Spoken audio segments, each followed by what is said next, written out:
Good morning. A workshop for the City Commission for Wednesday, the 7th of August, 2024 will come to order. Please join me in silencing your cell phone.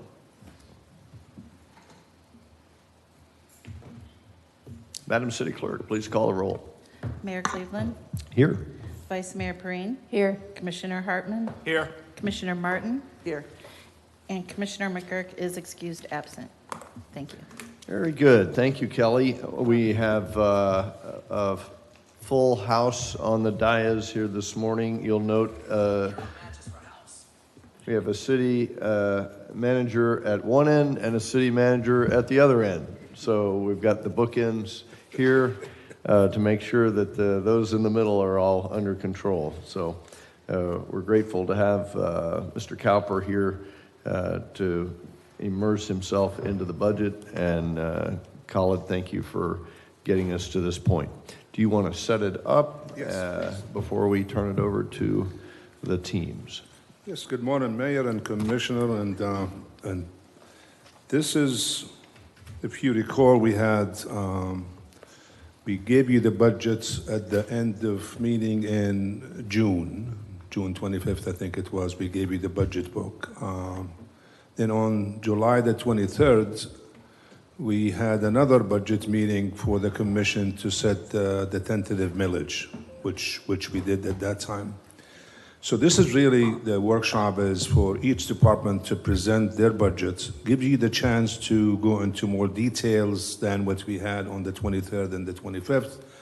If you have any concerns, any questions, any comments regarding any specific department or specific item on the budget. At the end of the presentations, it gives the commission the chance to discuss what went on in the workshop, and then give the city manager directions on how to proceed with the budget. So that would be presented in September 11th for the first public hearing, and your second public hearing will be on the 24th of September. I want to just have the departments give you the presentations, and then we could take any questions or concerns that you might have. And then at the end, I have some discussions to do with the commission to give you some options. Perfect. Thank you very much. I appreciate that. I have missed my colleagues. This is the first time we've been together in some time, so thank you very much for allowing us the month of July to recoup, and we're ready for action. We will go department by department, and the city clerk is going to help us stay on schedule. This is quite an agenda and quite a lengthy list of and we want to do justice to each department, and so we'll do our best to stay on at an hour for each. This larger departments will have more time than the other departments, and Kelly will try to keep us on track, and I'll try to keep us moving as well. Are there any comments or questions by any commissioner before we start? Just one. Yes, ma'am. As we go forward, I would like to see the fund balances. In other words, I don't know what our starting point is when we're talking about spending money. And so we do know that our different funds and departments have not necessarily used all their funds from this year. So what do they have banked?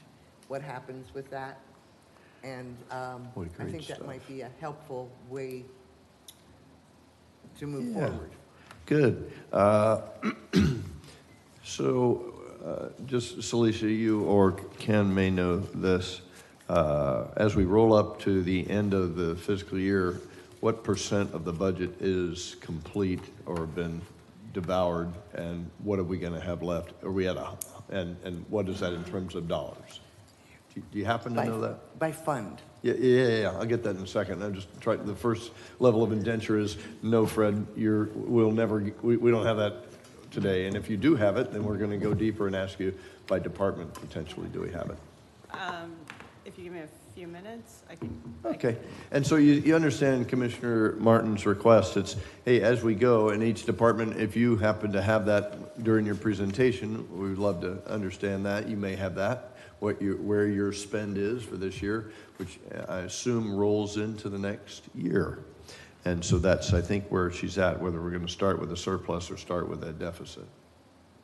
So that's always fun to know. We're going to start with public participation.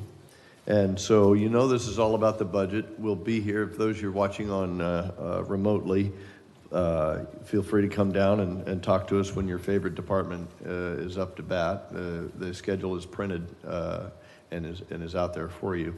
So if there's anyone from the public which would like to speak, please approach the podium. You'll be heard. You have 3 minutes. This is a monologue, not a dialogue, so we're not answering questions, but we're anxious to hear what you have to say. This is also a time where you can come up from the floor with a budget request if you're from a particular organization and would like to have a budget request. The chair recognizes Mr. Pendergast. Good to see you, Jay. Yes, good morning. Jay Pendergast, 5900 South Atlantic. I want to comment, I am the former chairman of the parking task force, and we, wrapped it up about a year ago. And they had a very nice August 1st presentation by the consultant. And one of the recommendations was for the establishment of a mobility department. And I was looking through the budget, and I really did not see that in here. And I would like just to make the request that you consider that as an item that might be added to the budget or amended to the budget. And I'm an architect, I'm not an accountant. However, whenever I see a number go up by a large percent, that gets my attention. 10s, 20s, not so much. 80s, 90s, catch my eye. At any rate, in the Parking Enforcement Fund, it looks like our revenue is going to increase by over 90% this year. I think that's great. However, I didn't see any increasing in staffing. So is the current staff going to do 100% more next year? Just wondering about that. Yeah. So, and that was the one thing. And of course, there is the big drawdown for the fine grant, which we all know about. But at any rate, I was just interested in seeing how we're going to achieve this increased revenue. Thank you. Thank you, Jay. Appreciate it. Anyone else for public participation? Good morning, Joe. Good morning, all. I'd like to first state that as a taxpayer, seeing the budget decrease is always desirable. The issue that I see, though, is that all things being equal, you get what you paid for. We've gone through the last few years with a community called Venetian Bay, and because of our staffing level, our procedures in the city, we have allowed, in effect, to let the developer self-monitor. As a result, in the closing of that project, we have lawsuits that are going on. We have a town center that is obnoxious, to tell the truth. We have safety and security issues. And we have no amenities for a community that's 3,500 dwelling units large. In effect, what we've done in the city has allowed the developer to self-monitor. And the result of that are the issues that we have today. That's when the city was implementing what was a single major large development, its first one called Venetian Bay. On the table now, the city has 3 of those: Shell Point, South Village, and the Innovation Center, Deering Park. We hate to see the issues that were learned out of Venetian Bay not be applied to what the city does for the future. Or we're trying to operate with minimal budget, but our job has, at least in that regard, has kind of tripled up. crippled up, and one of those major issues that we have right now is stormwater management and flooding in Venetian Bay. As an example, nationally, look what happened to Boeing and the FAA. We have doors of airlines that are flying at 18,000 feet falling off. And we're doing that locally without monitoring. There was a statement made by the previous developer to me at one time who stated that he was really disappointed in GeoSam for what they have done to his dream. But he says, I'm just aghast that the city let him do that. And so I encourage you to try to implement that. Thank you, Joe. Appreciate Thank your you. comments. Thank you so much. Anyone else for public participation?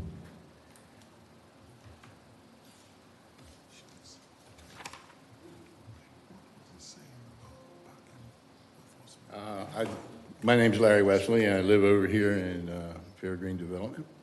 And I'd like to speak on this proposed, I think they call it a parking garage, but it's more or less a retail shop and 5 stories. And I think that it would be wise for our commissioners here and our mayor to deny that we change our ordinances to put up a grandiose plan that came in by the developers or group of investors or whatever. It is, there's a group of people along Atlantic Avenue that their homes are going to be decrease in value just because of something grandiose like this, a 5-story, and they bill it as a parking garage, but you know what, 100 spaces, who cares? The existing parking lot that was put in not too long ago is not even being used. So I think that it would be wise for the commissioners and the mayor to kick this thing back to the planning commission and say, no, we're not going to change our ordinances just to suit some grandiose idea that you people have come up with. And I guess we'll talk again on the 13th about that, but you know, I just wanted to voice that opinion out here that we should not be bending to some grandiose plan. They knew when they bought that property what our ordinances were and what our setback requirements were. Why should we change them? We have them for a reason, to protect our citizens. And anyway, my thinking is in 5 years, they're going to try to turn that thing into a 5-story building into a casino anyway. So anyway, thanks for letting me voice my opinion. Thank you, sir. Appreciate your comments. Is there anyone else for public participation? Thank you. Seeing none, public participation is now closed. We will begin the workshop. Again, welcome all. It's a budget workshop. Each department will be outlining on their PowerPoint presentation their budget proposal in an effort to keep everybody on track and cover all the departments on time. The city clerk will be acting as our timekeeper. And once again, a reminder, as Mr. Rashadat said before, please allow the department head to complete their presentation. We'll have questions at the end as time permits. And so without further ado, we have a setup. I see Mr. Farmer there in the batter's box. We're ready for your IT presentation, sir. Good morning, everyone. Hi, Thomas. So, brief overview of the IT organization. There's a director, part-time admin assistant, a senior systems administrator, security analyst, 2 systems administrators, and 2 IT support specialists. Overview of our previous budgets and the current one that we're recommending for this year.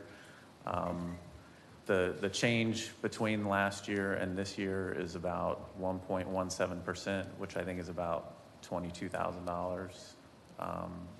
And of that 22, half of it is for replacement equipment for the commission. I also have the information Commissioner Martin asked for. So as of July, at the end of July, IT department is personnel sitting about 75% utilization. Operating is about 79.5% utilization, for a total of 77%. So right on track and close. We won't be over, but we'll be close to expending all the funds. Any other questions you had for that? Or is that what you wanted? No, that's fine. Okay.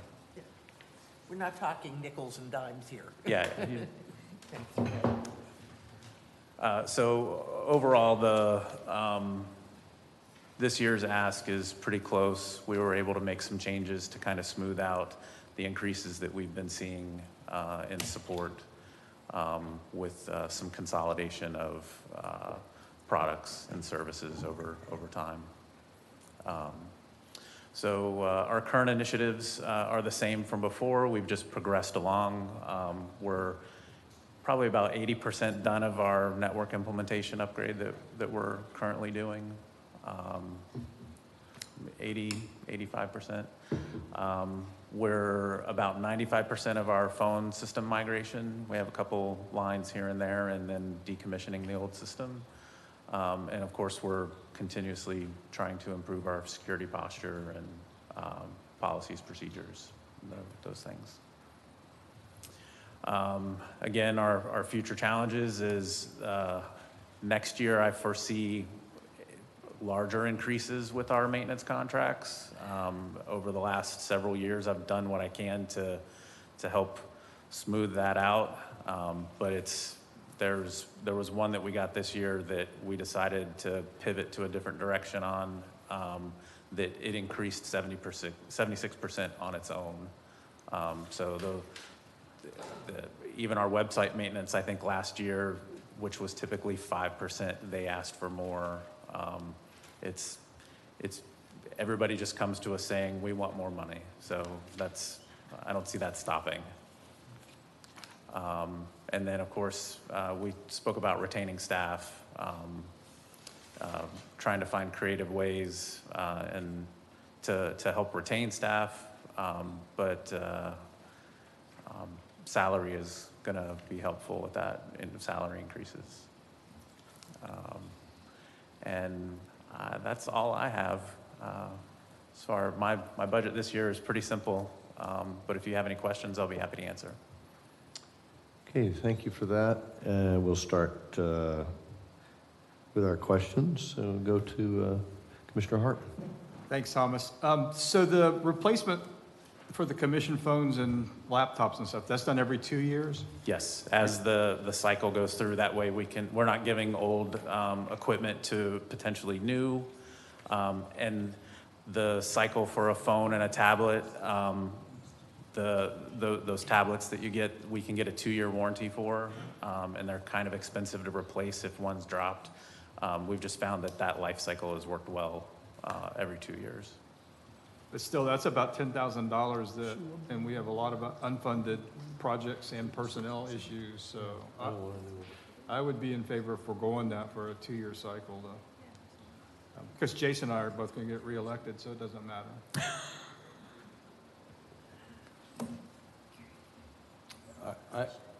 I share your view on not turning over that fast, but I'm not the technologist. So if we're doing any harm, let us know. Otherwise, I have no interest in getting rid of mine and changing it out.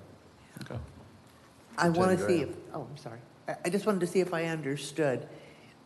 Generally, when we cycle equipment out, we resell it? Did I understand that?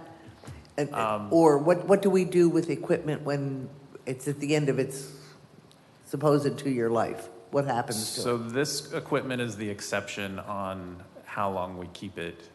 Computers we keep for 5 years, and at the end of their life, they're really not, we just recycle them at that point. These tablets, we actually keep them and we give them to other staff members, and we keep a couple for spares when, if yours breaks and it's in for service, we have one available for you. Okay, so help me understand again, to which equipment does the 2-year apply? Just your tablets and your cell phones. Okay, and so if we turn it in at the end of 2 years, what happens to those? They either go to other staff. Okay, so they continue to be in use. Yeah, they're in use in the city. Okay, so I'm not sure I see the need for shiny new equipment. I don't like it. I don't want one. I mean, give us a reason why we should have new equipment after 2 years. They're no longer covered under any warranty. So if you drop it and break it, we would need to purchase another one. So cell phones are, I think it was one of the previous finance directors, we'd kind of worked through the life cycle of a tablet and a phone, and it worked out to be about 2 years. So that's what we applied to your equipment. How many tablets or iPads and phones are used throughout the city? In other words, can we have like 1 or 2 spares for the city? And if a commissioner happens to drop or break theirs, then we have that spare. We do have them. We don't have many of the size that you have, but we could potentially alter that if that's the direction you guys want to. Just a thought that Previously, I understand the need for a spare. I understand the need for the equivalent of a hot spare. But do we need to have one for each of us? That's my question. No, not one for each of you. Just a couple. So, Commissioner Perrine, anything from you, ma'am? So it's funny, my questions are along the same lines. And from doing audits in other businesses and companies, the largest amount of money that we've been able to recover was from cell phones within the whole company or city because of lack of controls. And I don't know how much you look into this, but it looks like, are we spending $170,000 a year on cell phones for the staff?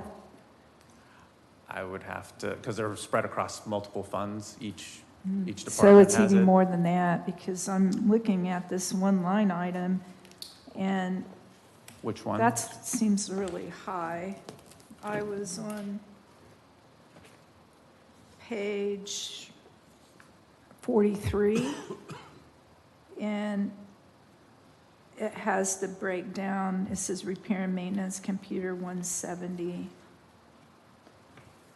And then it breaks down, but that might be for more than just laptops and cell phones. Anyway, long story short, from your overall budget, asking for a 1% difference from last year to this year is really good when if you have labor and everything and high costs. So I can tell you've been doing process improvements. I wish all the departments look like that, because when you're given 3% raises or whatever we give, 1%'s less than even the covering of the overall expenses from one year to the next. So congrats on that. I would love to see that more with every department, because I don't like approving new headcount without transferring or taking something away that is no longer used, or process improvement. And I haven't seen that much in 2 years since I've been up here. We past jobs for 30 years in auditing different corporations and overseeing over 400 budgets. I like to run the city like a business, that we just don't approve new funding without taking something that's no longer needed away, or a process improvement. And it looks like you're doing that somehow. I don't know, because we don't get into the weeds. That's our city manager's job and not our jobs. But I don't know what you're doing, but I like the numbers overall. But my only concern, observation, and most of the money recaps that we've been able to get is when we've had an intern or somebody, a staff member, dig into cell phones, because we find that there's a lot of times that people still have cell phones, they haven't been turned off, they are abusing the use of them, the internet usage, just it's a lot of money that we can recapture there. And I don't know where you are on it, but it would be nice, since we're all hitting that subject, just to know that this is really controlled wisely for our city, and that not everybody has, that we have control and they're not using. And we used to monitor, some of the usage of the cell phones even, just to make sure they're in compliance with city work. So I don't know what you do with that, but just a little update on if you do have controls in this area, that would be nice. And can we see an upside to this anywhere? Because that's a lot of money. So that line item is for maintenance and repair. The other, there's another fund for cell phone usage, and I can get a report of the total for you. I don't know how much it is off the top of my head, especially across all of them. I will say that when I did start, the previous finance director that was here when I started, that was a project between the both of us, and I think we reduced it almost 50% then, and we've had very good control over it since then. We're also fortunate enough where we don't have, we pay one fee, it's about $40 a line a month, and we don't have data or call overages. The only time we really have any variance is if a director or commission goes out of country and still has it with them for city business if they need to do any work. So I feel really good about how we've kept control over it. Thank you. That's good news to hear. Yes, thank you. Anything else? Is that good? So, just a question for the Vice Mayor. This was your experience from other corporations and time exposure over many years of looking at it. And so that, I think, Thomas, that's what we were looking for, was your last statement. Hey, I've got this in my sites, and we are monitoring it, we are managing it, and that as an organization, you are the cell phone and laptop guru. You know what the usage is, you know what the expenses are, and that that you're managing. We don't expect to manage it up here. We expect that you're the guy. And the last statement reassured me that you are, in fact, doing it. In fact, I think your statement was, last time we did this, we took a round turn on it and cut it by half, which is just dynamite. Yeah. So I was going to torture you with. Kept a strangle on it since then. Well, yeah, I was going to pepper you with, well, how much per phone does that make? Blah blah blah. I was worried that you didn't have it, but you've now reassured us that you do have it. So I like that. So just for total transparency, every department, you make the phone contracts. You guys control it, and the same with the laptops and computers. Yes. In each department I see a charge, is that a bill back that you're billing them for a service or for their usage? Yes, they get billed directly. We get the bill in, and then it's broken out into each department. Perfect. By the provider, and then we just bill directly. And you're the shopper. We're not each department getting their own thing. Correct. You've got that under control. That's awesome. I think the only go-do, if without objection, the consensus seems to be that we would prefer to hold on to our phones and our laptops for at least another 2 years. I think some of it too came from previous generations of that equipment did get more fickle as it got older. Does it seem like this round of them has lasted better than the previous or ones before? I saw Commissioner Hartman shaking his head. Personally, I think they have, so Okay. I think foregoing the 2 years and maybe bumping it to 4 years, it will give us some more data. you know, at the end of the next 2 years, you know, if we've had a lot of problems or, you know, breakage or something like that, then it can be revisited back then. But, I mean, I'm certainly, these seem to have held up a whole lot better than the previous ones. Previous one, because previous ones did seem to get very tired at the 2-year mark. And I don't think before we actually, going back to Mayor Owen, I don't think we really had a program where we were replacing them on a regular basis, more as a as-needed kind of thing. So that's why we went to this 2-year program. But I think the money could be better spent somewhere else, and I certainly think that this would give us some more data to see truly what the need will be going forward. You know, do we need to be on a 2-year cycle or a 4-year cycle? Okay. Yeah. Commissioner Martin. But I do think it would be prudent to at least have one set of spares. Yes. Just want to make sure you got a hot spare available in case of disaster. Yeah. Thomas, at the director and manager level, are you on a 2-year replacement there? Do you do that across the board, or is it just for the commission? So those devices for everyone else, because that's a secondary device, they replace them as needed for themselves.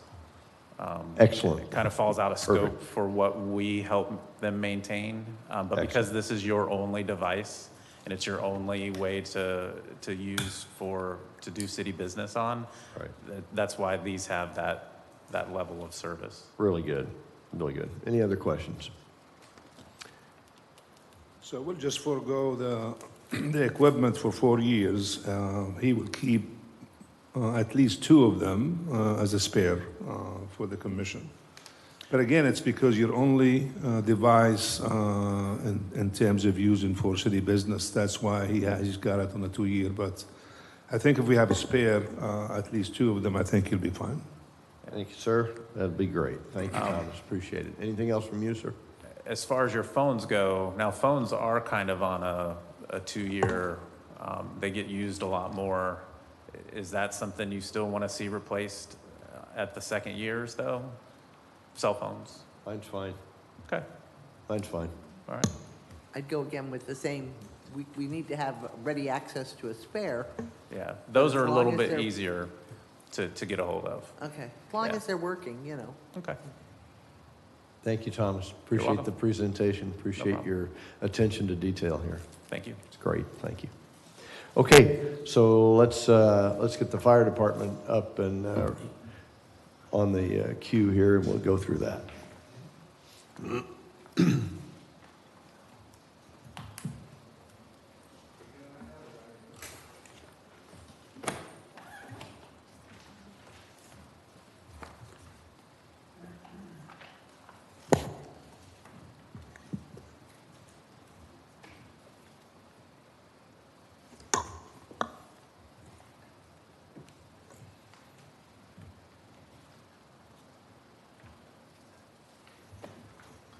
Well, good morning, Commissioners. This budget workshop or this presentation is one that you've seen before previously, so there's many slides in here that you've seen. If you have a question about any one of them, please just throw up a hand real quick and I'll be glad to speak on it, but there should be nothing new coming to you today that you haven't seen already this year. Our current status is for the 4 stations of 56 employees. We'll talk about increases in just a moment here in the proposal. Last year, 2023, 6,300 calls for service and 1,964 patient transports. The patient transport number is significant for what we're about to talk about on the next couple slides. For the 2024 budget, we're looking at adding 9 additional personnel for the second EMS transport unit. That's a revenue generating transport unit. That would require 9 personnel to staff it 24/7, 365, and 1 additional EMS chief to kind of help manage the workload that comes along with the many things we're doing right now.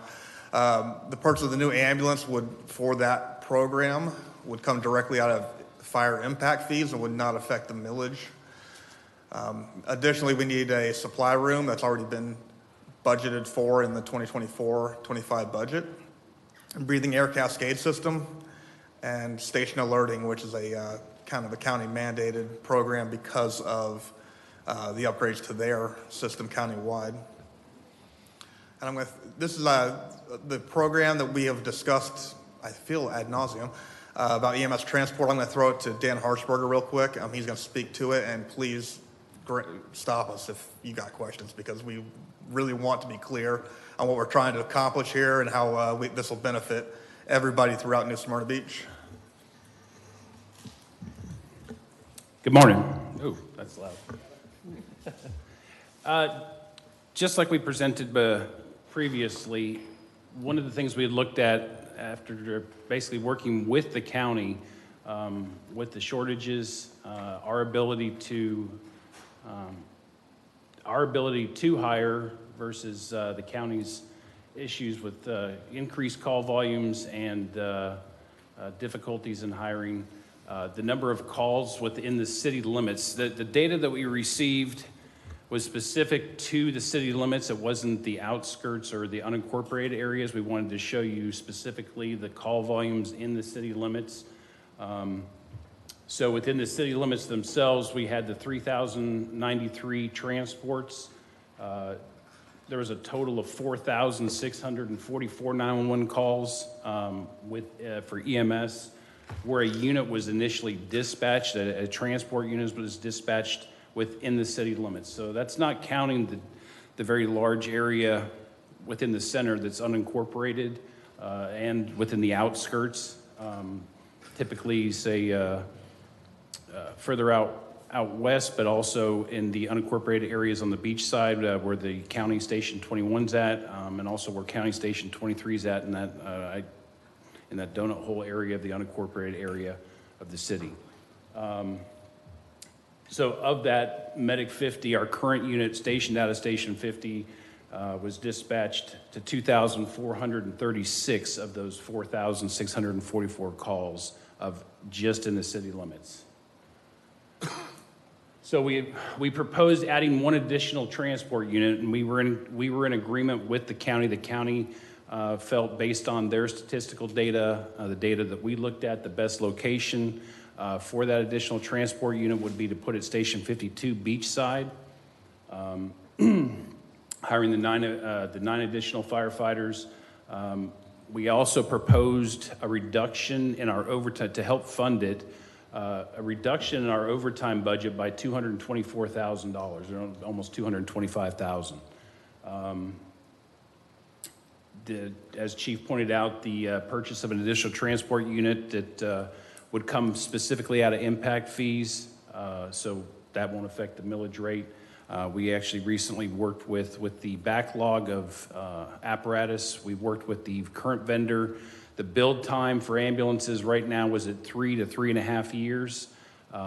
We were fortunate enough working with this new vendor, the current vendor that we purchased our fire trucks from. They just started a similar program that we did with the fire trucks to get to go from 3.5 years to 10 months to be able to purchase these trucks, which was a huge change for us. They said we'll be one of the first departments in the country with this particular company to be able to utilize this new program. It's kind of what they call Bronze Select.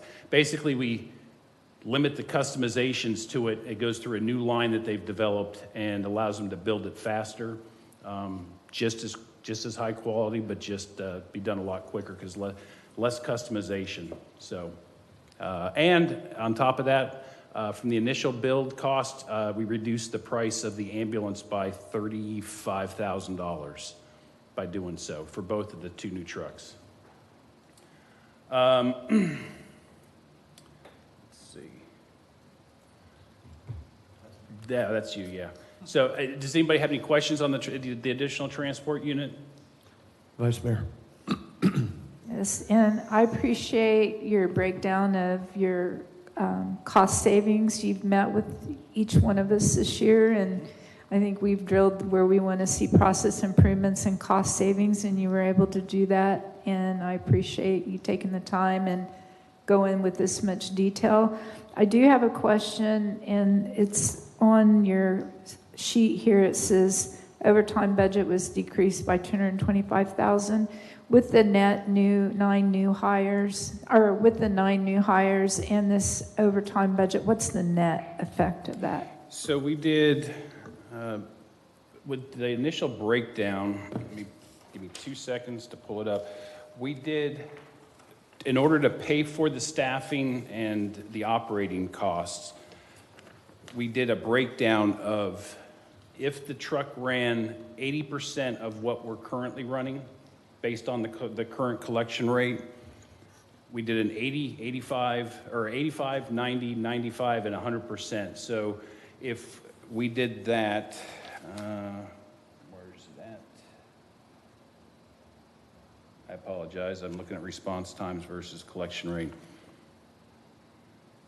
So with the reduction in overtime, we calculated the overtime rate of the average firefighter, paramedic, firefighter, EMT. The overtime rate with hiring 9 versus 6, because I know we had that discussion, reducing the overtime budget by $224,000, and at an 85% collection rate, we would net, so if we ran 85% of the calls, we're showing that roughly we would be in the red by $12,000 for the entire program. That's all operating costs, basically supplies, personal services, everything. If we run 90%, we're looking at roughly a $31,000 net as far as in the positive for the city. 95%, $75,000, and at 100%, $118,000 profit. If you're looking at as a business model, so if Medic 52, the new unit, runs the same number of transports that our current unit does, we're looking at over $100,000 increase for the city in revenue. Is that going to be feasible with the 90 to 100% with what we have now, with the addition of the new one? So yeah, we've spoken. The city of Deltona just added their 3rd transport unit, and we spoke to their fire chief at the very beginning. At the initial start of it, they run into the same kind of issues where the county's going to reallocate. So right now we have Medic 123, the county's unit, stationed at Station 23. Their goal is to reallocate that somewhere else, and we start picking up that call volume. So they're going to reallocate it for use. We have now with Port Orange having their transport unit, Port Orange, Edgewater now has a 2nd transport unit, and then we would have a 2nd transport unit. We're in that region that we pretty much will be able to take care of ourselves. They plan on keeping a BLS unit in the area for the inter-hospital or the inter-facility transports, but moving Medic 1, the ALS unit 123 to another location. So Deltona said that was kind of not a struggle, but getting that initial movement of one of the units reallocated somewhere else. So the call volume started off a little bit slow, but has progressed back up to where they anticipated as well, just like we do. I want to underpromise and overdeliver, but realistically, I truly believe, based on the call volumes that we currently run and the number of calls that are generated in just the city limits itself, it's not unrealistic to think that we're going to do at least 100% of what we're currently doing. But again, I don't want to. I'd rather stick with like 85, 90% just to be safe. Time frame with that, what part of the year is that going to hit for next year? So our goal is to advertise as soon as, if we're allowed to advertise, because there's such a huge push for firefighters statewide. As soon as the 2nd reading goes through, and if it's approved, to start the advertising process, to at least get it out there, ramp up, do maybe a 2 to 3 week advertisement, bring the new people on, get them through the process, get them trained. Now that we have our training person in place, 40 hours, go through the process of training them. And by January 1st, I'd like to be able to say, January 1st, we have that truck on the road operating 24/7. That would be the goal. February 1st at the very, very latest. So. Thank you. Yep. Commissioner Martin. Do we have a chart or indicators of the increase What is our volume of calls over the last 5 years, that trend? Yeah, I actually just, overall call volume, not just EMS, but the overall call volume, I can actually tell you that. I just had that up.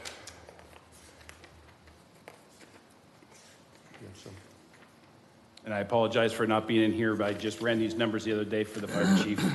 So our overall call volume, department-wide, 2018 was 4,378. 2019, we were at 4,587. 2020, 4,781. 2021, we were at 5,118. 2022, we were at 5,781. And 2023, we were at 6,356. So what is that, roughly a 50% increase in 5 years? You're close to it. Thank Maybe you. maybe 45, maybe 45%, but yeah, close enough. Yeah, so we have seen a steady increase. Okay. That's a pretty steady increase. Yes, it is. All right, Commissioner Hartman. Hi. Morning. So basically, we're running 1,600 calls into the county that the county gets paid for via their fire tax and et cetera, that we're only recuperating small amounts based on our billing. Is that correct? So the amount of call volume, because I did the study for Mayor Owen several years back, the amount of give and take between the county running to us and us running to them is equitable. We're not, it's not lopsided, I can tell you that. We're looking at a couple hundred per year that we might be lopsided. So as far as, I'm talking about globally, the entire call volume, not transport per se. Yeah, the entire call volume, we're not lopsided, and it's a good system. Right, but the transport issue is, it's their mandate to provide the transport to the county residents. Correct. Yet we're providing that at least 1,600 times last year.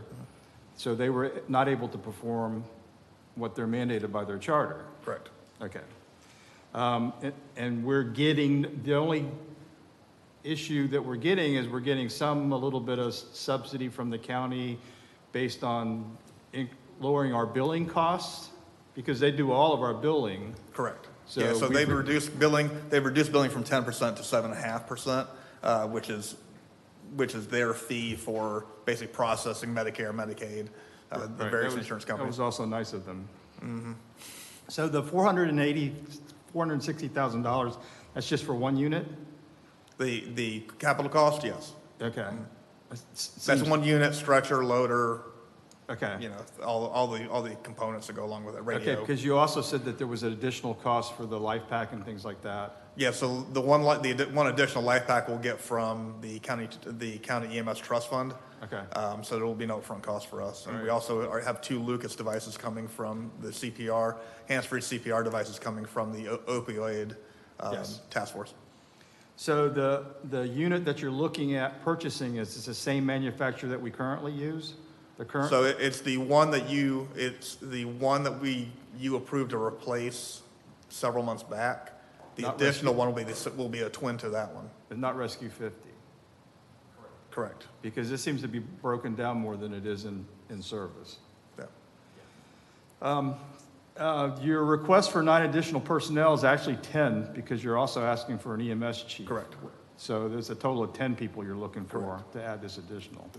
And Now the funding, let me stop here for real quick. The upfront cost, because I know we always talk about what does it cost to onboard somebody, because they are growth necessitated employees. For the first year, we can't pay wages out of impact fees, but we can pay for any computers, uniforms, turnout gear. All of those things can be paid for out of impact fees. Office equipment and things like that? Office equipment for those who need it, right? Okay. Licensing perhaps. Yeah, for well, the Microsoft. EMS chief would need an office. Right. Correct, yeah, And you'd have to do some kind of renovation to stick him someplace. correct, Because I imagine all the stations are pretty full as it is. yeah. And you're going to put him at a battalion chief level as opposed to a captain or something like that? It'll be a division chief, it'll be a 3 bugle division Assistant chief? Yeah. Okay. So that's an additional in cost because of salaries and stuff like that. All right. That's all I have on this.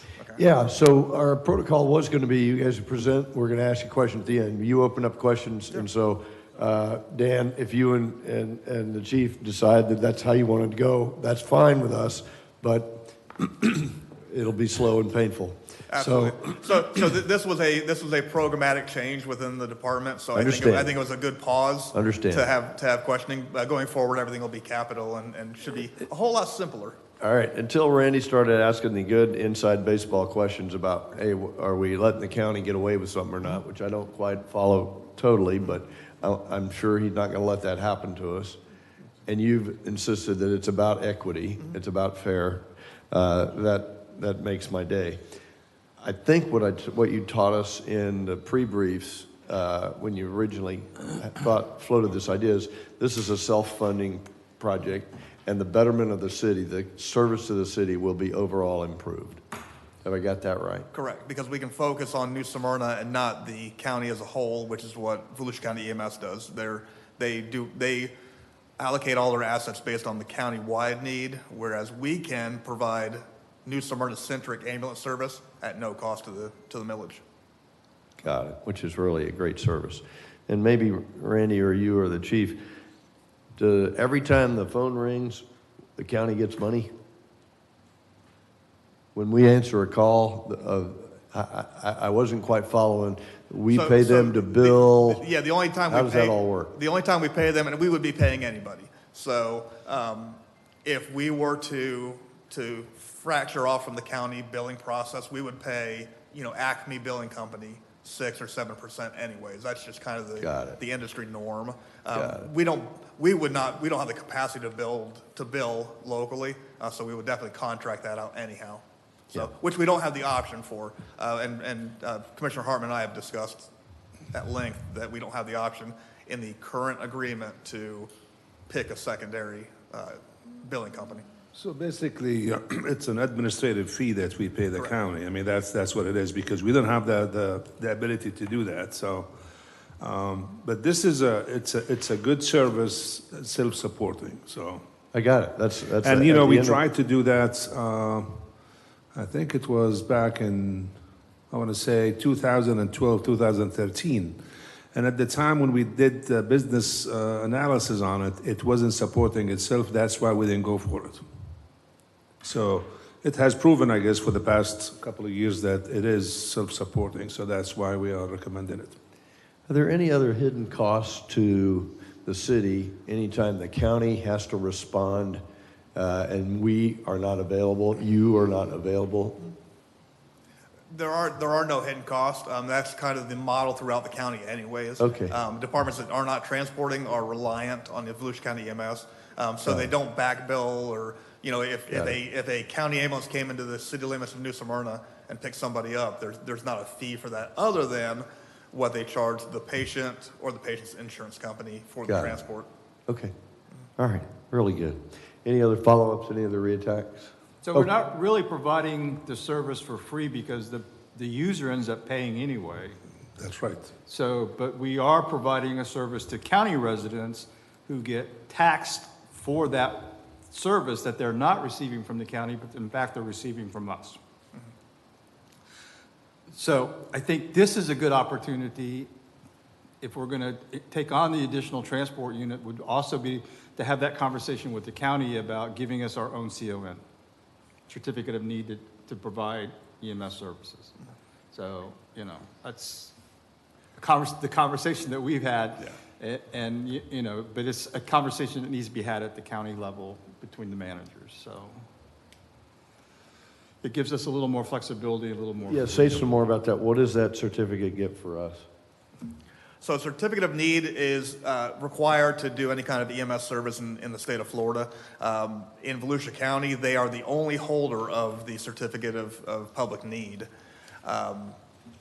Other counties, Seminole County, for example, I believe has, each fire department or each EMS unit has their own certificate of need.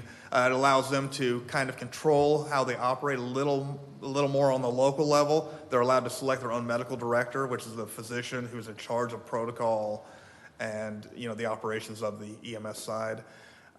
So it does give the locality a little more control be it a private ambulance company, or in our case, it would be a standalone municipal COPCN.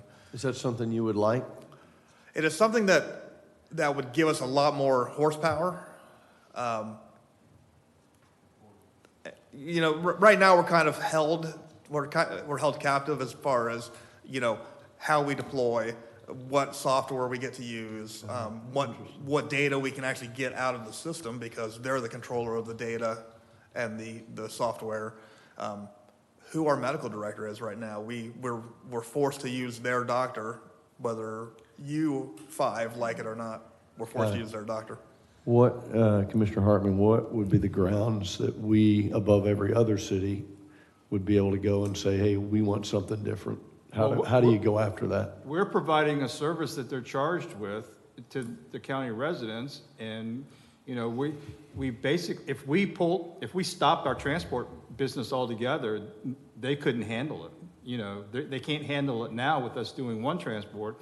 If we put a second unit in place, to alleviate some of their problems and their response times, it's an even better scenario for us. And it's certainly something that can be discussed, and even do a Southeast Volusia, with Edgewater has the same issues, So, I think that's a conversation that needs to be had at a later date, not necessarily reflective of the budget. But if we go this direction, then certainly that conversation needs to be had.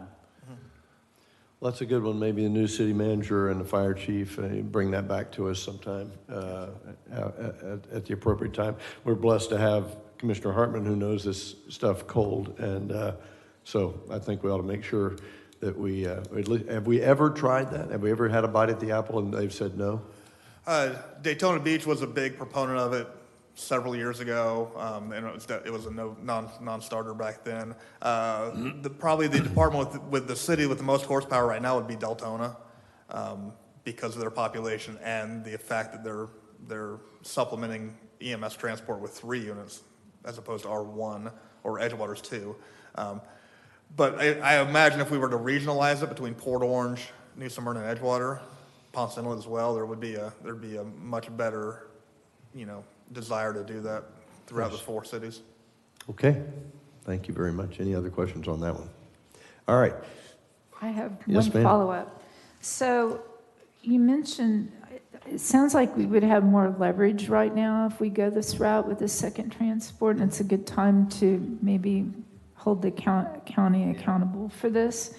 My question is, you mentioned that some of the issues we have now is we don't have access to all the reporting and the data that we would have if we had the certificate of need.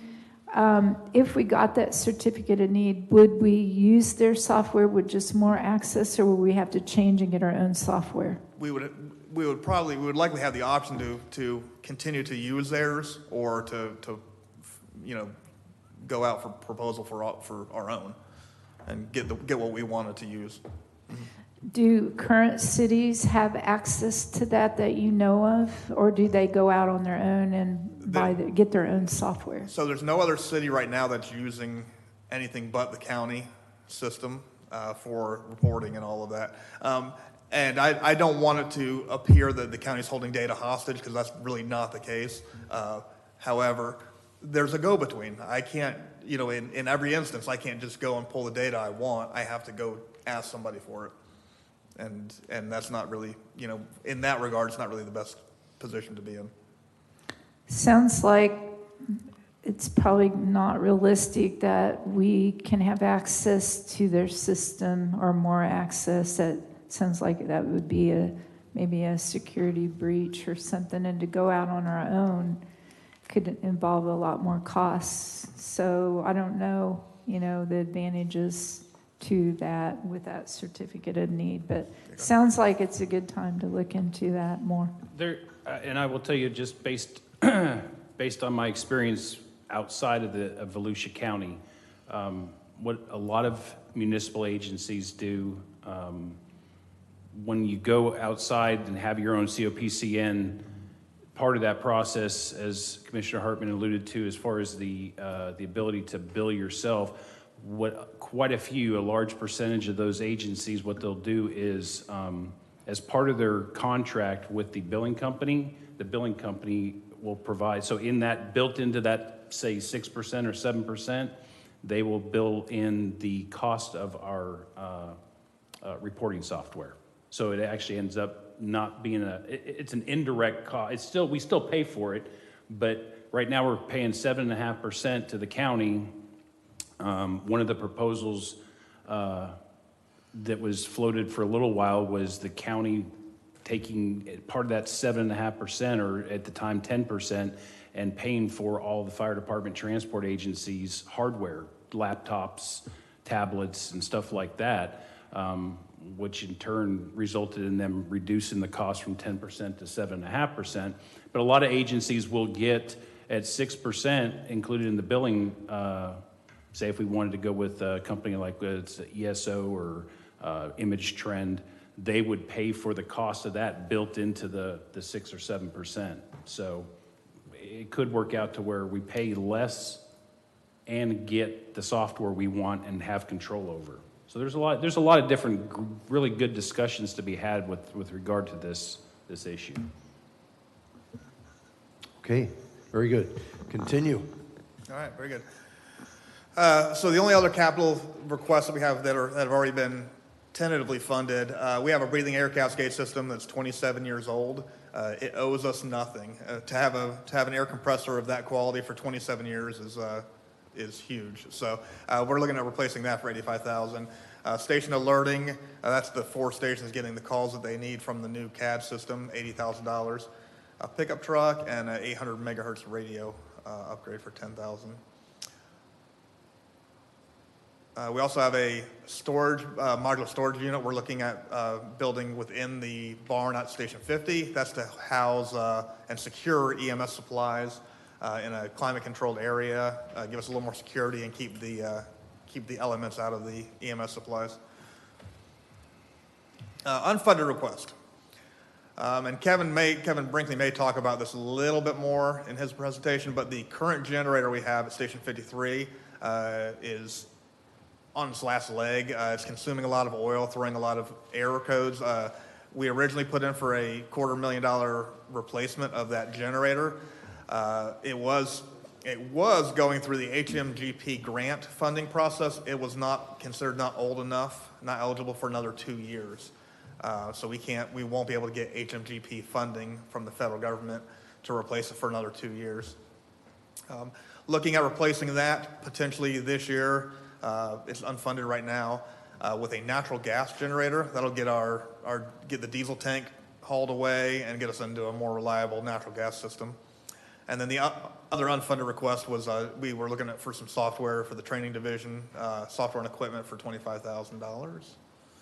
And that was the only 2 unfunded. So. Very good. Okay, let's go through the questions. I think we'll start with the Vice Mayor.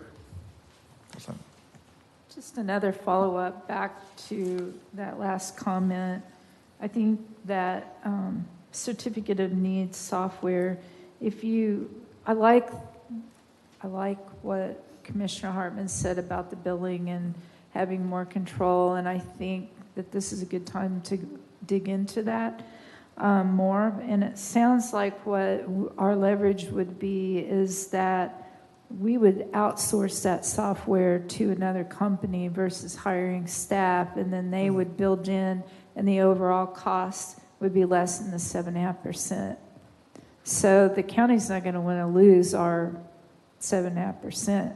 So I would vote to pursue that this year with all of these changes and see what you can come up with to bring that information back to us, because I agree with Commissioner Hartman. It's what we're doing is making improvements not only for growth of this city, but to improve our process that we currently have. And the county needs to be on board and know, the issues there. So good luck with that. Thank you. I think it's a good thing you're telling us. Can I insert in that question there, if we're to get some progress, is that George Reckenwald's level decision, or is that so? Yes, sir. Okay, so that's manager to manager type conversation. All right, very good. That's going to require quite a bit of discussion with them, and so it's going to take some time. Exactly. Any more? The only thing, the generator for 250,000, since that's unfunded and not eligible for grant for 2 years, is that a grant replacement for 2 years? Is that what you mentioned? We will not, originally in the previous workshop, we talked about pursuing a grant through HMG Hazard Mitigation Grant Program to replace it. It is not eligible because of its age. We had to wait another 2 years before we can even put that on the agenda. Is this something that, how much would the repair cost be to fix it for the next 2 years? To limp it along for 2 years, Kevin, I don't even know if it's I possible. like your idea. Based on where we're at. In 2 years. Annual maintenance on it each year would be about $1,000, and then really what would the cost would be is if we needed to rent one in the event of a storm, probably $20,000 to $25,000 for the rental if this one dies. So limping it along, you're going to spend at least $1,000 a year in the annual maintenance, and then in the event of a failure on it, the rental would be $20,000 to $30,000 to be safe over the next 2 years. And then you're assuming that you would get the grant awarded in 2 years when you apply for it. If we got the grant awarded, how much would that be, 50% of the 250, or would it? 75. It seems like it's worth the risk. 75% of the 250. 75% to the 250. Wow. That sounds like it's worth the risk to wait and But wait, apply for that. I would ask, these generators are used in storms, right? Well, they're used anytime the power's out. It's a fixed generator, it doesn't move. It's assigned to Station 53 and doesn't outmove. Yeah, so I'm sitting here thinking, well, if we have 2 or 3 major hurricanes and need to rent generators for that, I mean, I'm wondering about our risk-benefit ratio here, because we know what happens in the storms, we know we need those generators, we certainly don't want to hear that somebody died because we chose not to replace a generator. So I'm just, and I don't know that that's the case, but I'm trying to analyze the risk-benefit ratio. What are we risking by limping along for another 2 years in the hopes that we'll get grant money? Yeah, worst case scenario, we get hit with something catastrophic and the Utilities Commission can't restore power to the police and fire station. 53 is right next to the police department. So if they are unable to restore power, then we would have to either rely on this one to run under load or rent one, which would put us down for a couple days at a fire station. So. We don't want that for sure, but my question is, if the grant isn't available because the equipment isn't old enough, then are we buying not good equipment that's lasting as long as it should? Yeah, in this scenario, I don't know why this particular one is in such bad shape as it is. It is exposed to the saltwater elements, like we've talked about a couple months ago.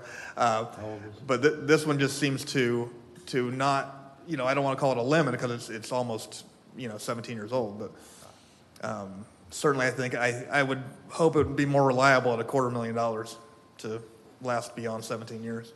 I understand it's just about 17 years old. Is that what I heard you say? Yeah, I believe so. Yeah. Roughly. Please pardon the time interruption, Mayor, Commissioners. Fire was slotted for 30 minutes. They're at 41 right now, just keeping you on track. Okay, we're getting close, guys. Thank you so much, Kelly. Keep us there. The $250,000 that we don't have to spend is always a temptation. Right. Absolutely. And Commissioner Martin cautions well that what is the risk of not doing it, and only you guys will know that. So. Yeah, and it's really difficult to say it's worth a $250,000 when we have a reliable utilities commission like we do, who has been really, really good at restoring power really quickly. Yeah. That said, when a Category 5 comes down Flagler Avenue, all bets are off, and that's just... Don't even talk about it.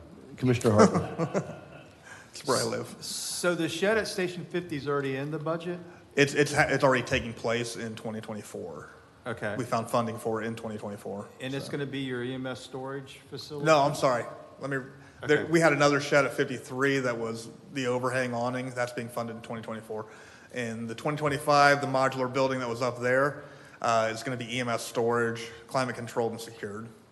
Is it going to be outside? It's going to be in the spare barn, the spare apparatus barn at Station 50. It'll be So it'll be inside. kind of double security? issue? Correct, Okay. correct, yeah. All right.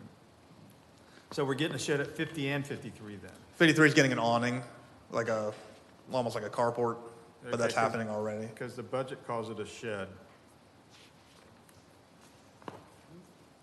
That's why I was asking. Doesn't say which station. Yeah.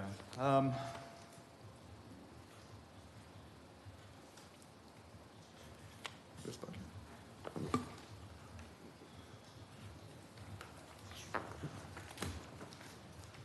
On page 80, I guess it's 86, there's a $10,000 to paint the fuel tanks. I'm glad you asked. Do we own those tanks or do we lease those tanks? To paint the fuel tanks would be the ones that we own. That's the Convolt fuel tanks for the various generators we have at other firehouses. Okay. I didn't know if we own them or we lease them from somebody No, else. yeah, we own those ones. Okay.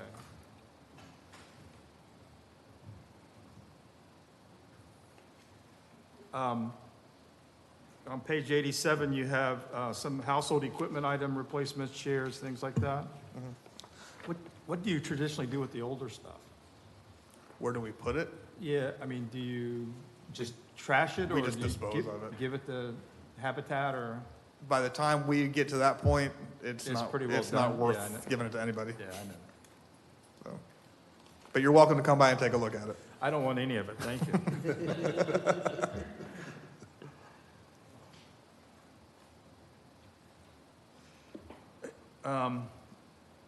And on page 89, at the very bottom, there's an interest. Is that a revenue or is that an expenditure? $6,387.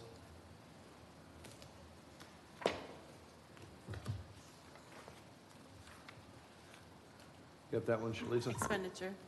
Pardon? It's an expenditure Okay. for their leases, For their leases on the fire trucks? Vehicle leases. for the vehicles and stuff like Okay. that. Yeah. All right. Thank you. That's all I had. Those are similar ones that I had. Okay. Let's go through the funded item. The mid-sized fire truck, pickup truck for 40 grand, is that to replace something? It's to replace a Ford, is it a Focus? Yeah, a Ford Escape. A Ford Escape that one of our fire inspectors is using. Not four-wheel drive, compact car.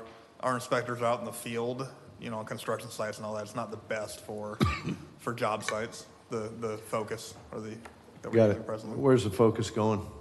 It will likely just sit at the fire marshal's office as a pool car for the fire marshal, because that'll give them that one extra. Okay. All right. Vehicles, I don't see Kevin, but I want Kevin to be the vehicle guru, and if the higher calling, the higher need is somewhere else, you get a new one, you should give up the old one, in my view. But over to you and Kevin to figure out what you guys do. I was back. All right. So on page 85, how much longer rental fire truck lease?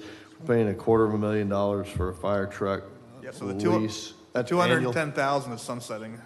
And say it again. It will not. This is the last year we're paying that. That 210. This is your last year. You're paying. And that's the borrowed truck, the rented truck. That is a 10-year lease that we procured back in 2016.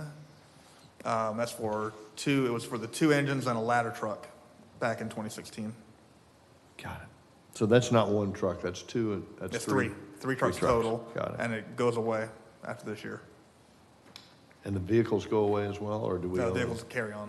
Say. The vehicles they'll carry on until I can get replacements. You're talking about the fire trucks? Yeah. Yeah. We'll keep them as long as we need to, because right now I'm waiting for trucks to be manufactured to replace the ones that I have. Right. So we own those vehicles. It's not a lease. Okay, Yeah, it's All right. it's a lease to surrender back to the buyer. okay. Yeah. It said lease, that's what got my attention. Very good. This painting of the the fuel tanks that Commissioner Hartman brought up, is that us painting them, or is that us buying a contracted painter? We usually does it have to be- we usually contract that out. Is it fancy paint, or is it anybody can paint them? We go to bid. We bid it out, and we have a spec for the paint that they use. Okay, thank you. Next page on 87. Those chairs and stuff, is that an annual expense, or is that a once every several years? The 14 grand for new chairs and, Sure. No, I wouldn't say it would be annual. That's something that we do based on need as they start to wear out. what'd you spend last year? I don't know. I couldn't tell you. Okay. Yeah. Shalisa, do you know? What'd they spend last year? Page 87 on household items and supplies. No, we'd have to figure out which vendor it was that he bought it from last year. Just in general, what was that line item last year? How many thousands of dollars? In other words, do they spend 14 grand a year buying that type of stuff? Just a question on this. Wouldn't it be the same ledger number for this year as for next year? I'm hoping so. Yeah. Should be.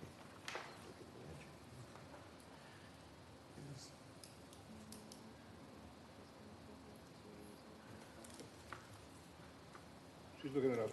Okay, I'll keep going and we'll come back.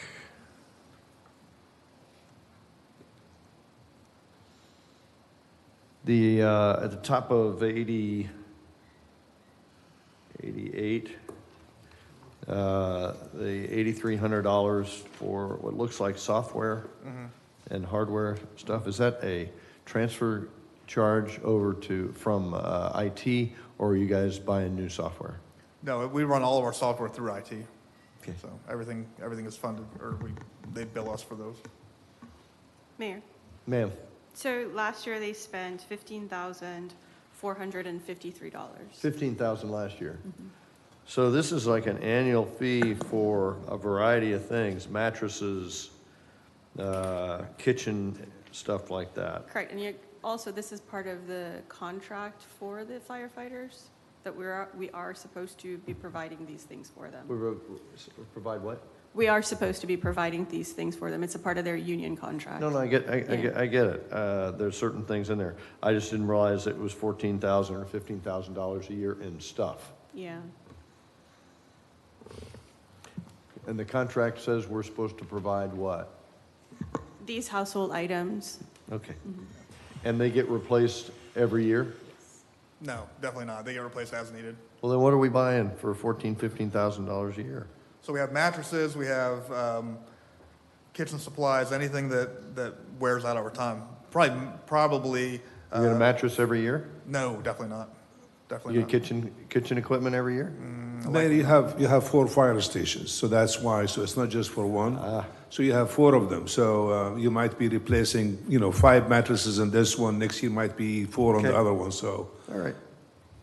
Well, on average, each year, we'll probably replace, say, 2 or 3 recliners a year, 3 or 4 mattresses a year, 1 station, commercial pots and pans and stuff. So it's not, we don't go and replace everything once a year. It's just overall as needed, the items that need to be replaced as they get worn out. So, That's about 4,000 a station yeah. for an entire year of replacements. Yeah. Yeah. As needed, yeah. All righty, I'm just digging.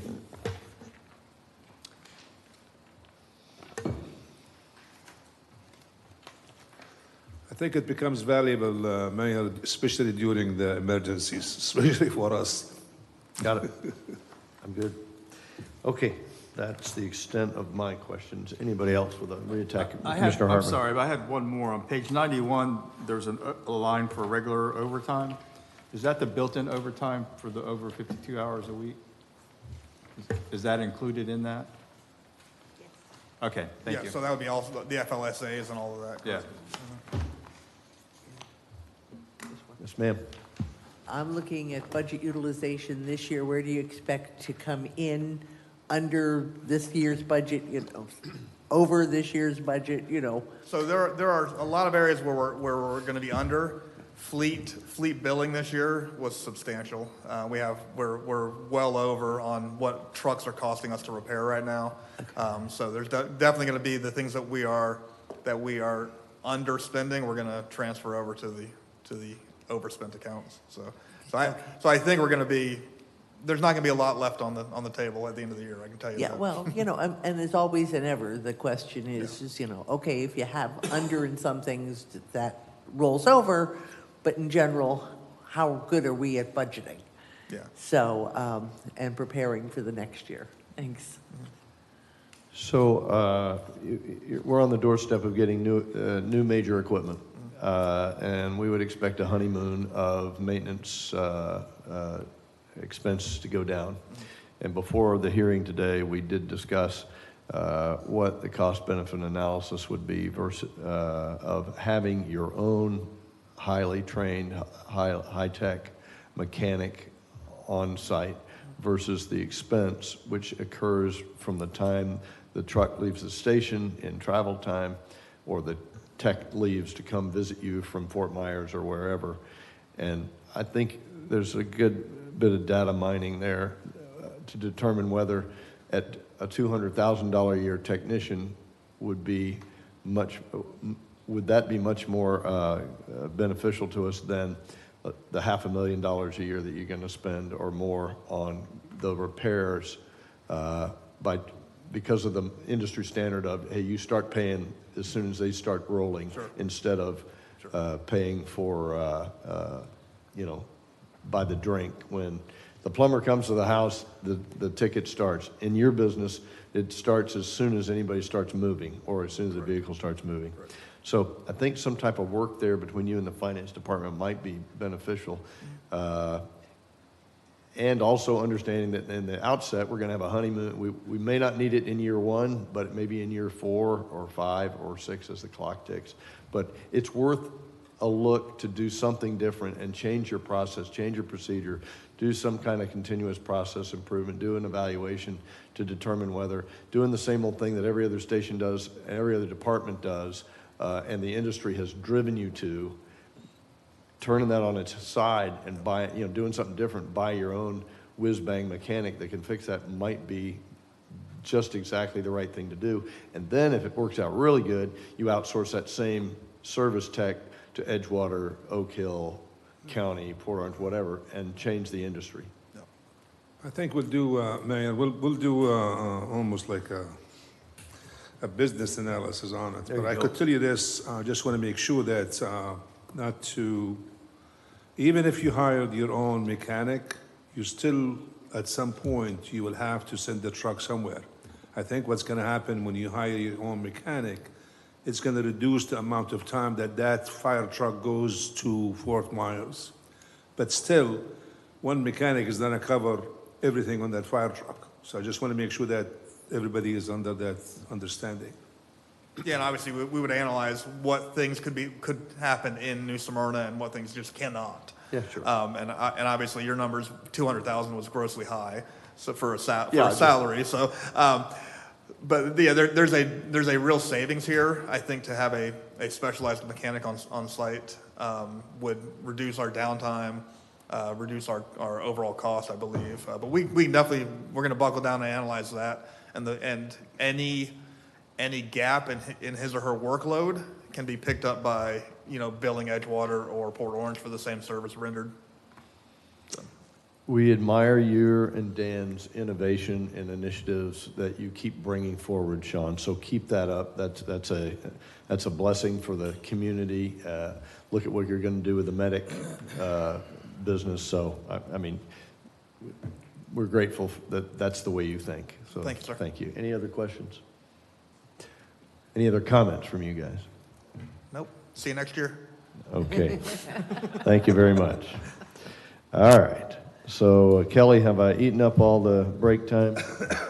No, break time is scheduled for 10:30. We have 4 minutes Okay. until then. So let's do that. Let's have a break then. 15 minutes. Yeah. Be back here in about 8 to 10 minutes.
Okay, let's continue here. I see maintenance ops is in the batter's box.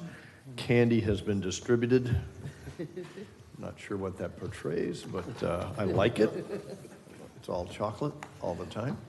And so, Director Ray, we are at your ready. Unless City Manager, did you need to set anything up, sir? No, let him start, and then we'll take any questions. Okay, very good. All right. Well, good morning again. As we move into the maintenance ops overview, we're gonna touch on our department overview, our progress so far in '24, what our plans are for '25, and we'll show you the year-over-year comparisons as well. The first thing we wanted to show was our department mission, vision, values, overall, what we are striving to do, not only for our department, but for the employees within the department and our residents. This is a brief overview of our staffing and just some quick tidbits of within each division. As we go into 25, we wanted to highlight the four in yellow are the areas, or are the foremen and the GIS analysts that are unfunded currently and where they would fit within the department. The EVT specialist was one that we were going to push to next year's budget cycle to try to move that into the fiscal 26. Our current goals, year to date, one of the things we wanted to really focus and show is this past year we've completed 138 repairs of sidewalks with an outside vendor that we spent $50,000 on. If we did not go with that outside vendor and we had to, pull it out, replace it, and what that outside vendor did was essentially grind the sidewalks down, get rid of the tripping hazard. If we had to replace each one of those sidewalk sections by spending $50,000, we saved, it would have been $141,000 to replace all those sidewalks. We did have a full sidewalk inventory done, where that data is still being processed by our vendor that did all that. So we don't have those exact numbers yet. One of the things that we do have is for the pavement, we had the pavement PCI and everything along those lines done. Currently, the goal for any pavement is to be at 60 PCI or better. And when we had this study previously done in 17-18, we were at 70% of our roads hit that mark. And the goal is to actually have 80% of your roads at 60 PSI or PCI or higher. And we're currently at the 86.9%, so we are above where the industry standard is to try to hit those roads. We do have, those are updated KPI numbers, what you see on the bottom right, for both, or for the fleet plan maintenance, the vandalism within 24 hours, the yard waste. One thing we wanted to know with the bulk yard waste, we do anticipate going above and beyond our fiscal 23 numbers of the amount of bulk yard waste that we've had to be picked up there. As we go into our capital projects, these are two of our main capital projects. The one is our street resurfacing, $1.2 million, which we have had for the last couple of years now. Moving forward in the next year, we wanted to keep it at that pace. And the 27th Avenue Playground, as was explained during the previous budget meetings, that playground is in dire shape right now, and with it being an ECHO grant, it's on the city to replace and keep that a playground with the same potential features that we currently have through the ECHO grant. And this is the tentative layout of what the new playground would be, and this has been approved by the current ECHO board as a replacement for the current playground. As we talk about the roads, we wanted to show essentially the increase from the 17-18 study and the increase in funds that were given to allow for road resurfacing. So the top row in 2018, essentially everything between the good and excellent for PCI, we were sitting at the 65%, and now we're sitting at the 87%. So the numbers are trending where we want them to go, and everything in the poor and very poor, while we were at 35% in 2018, that now is down to 13% of our roads are in the poor or very poor range. So we're moving in the right direction. And this next slide, this would show essentially where, depending on the budget, if you wanted to fix all, obviously, you know, that blue is a 15 million over 5 years, and that would put everything in the excellent range. If you wanted a steady pace to keep it where it's at, it would be the 1.57 million. Now that 1.57 and it doesn't include striping. That is just strictly resurfacing. The recommended budget is, you know, and there would be a small little downtick over the next several years, but our recommended budget is the 1.1. So the 1.2 fits within our realm because the other 100,000 would go towards the restriping of those roads. But if we do nothing, you know, that's where you'll see a downgrade of our current roads. As we move into the different divisions within maintenance ops,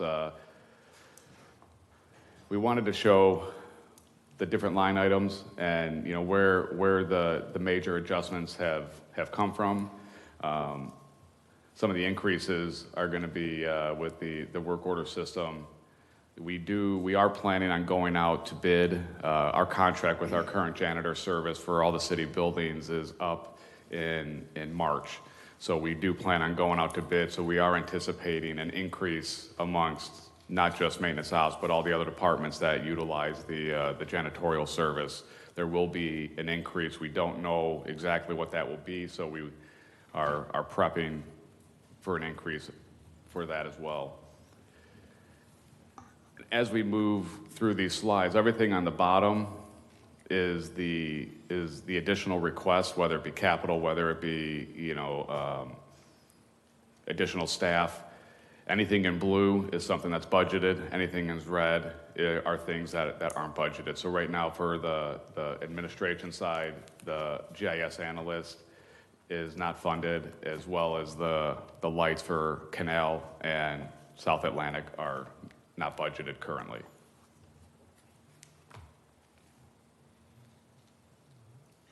Our facilities division, we do have one of the pickup trucks is budgeted.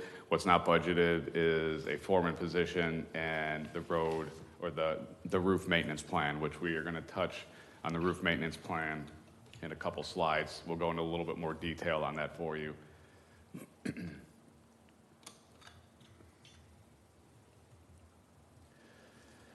So as we're talking about the roof replacement plan, obviously we have over 110 roofs within the city. And as that was, you know, life cycled, the company that we've been working with has essentially told us that we need to budget roughly $100,000 a year to do general upkeep of specific roofs every year. And one of the goals for that is so we don't come to you all in the middle of the year with an emergency that now we need to replace a roof. You know, if you look at the high priority repairs, you know, whether it be maintenance ops or the fire station 53, that's $8,200 now. If we don't have this funded, we may become, you know, we don't want to come back to you in February and now that $8,200 is, you know, $17,000. You know, we want to be able to start repairing these roofs ahead of time so we take away the emergency factor and we can really start prepping and truly life cycling these roofs out.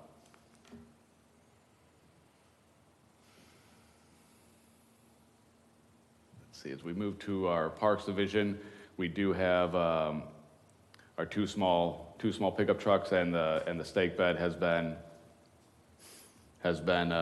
approved. We don't have the foreman, the three other pickup trucks, 2 zero-turn mowers, and the doors for the bathrooms within the city as well. Some of the bigger variances within the Parks Division is the $80,000 to do some irrigation repairs that we need on State Road 44 from 95 to Sugar Mill.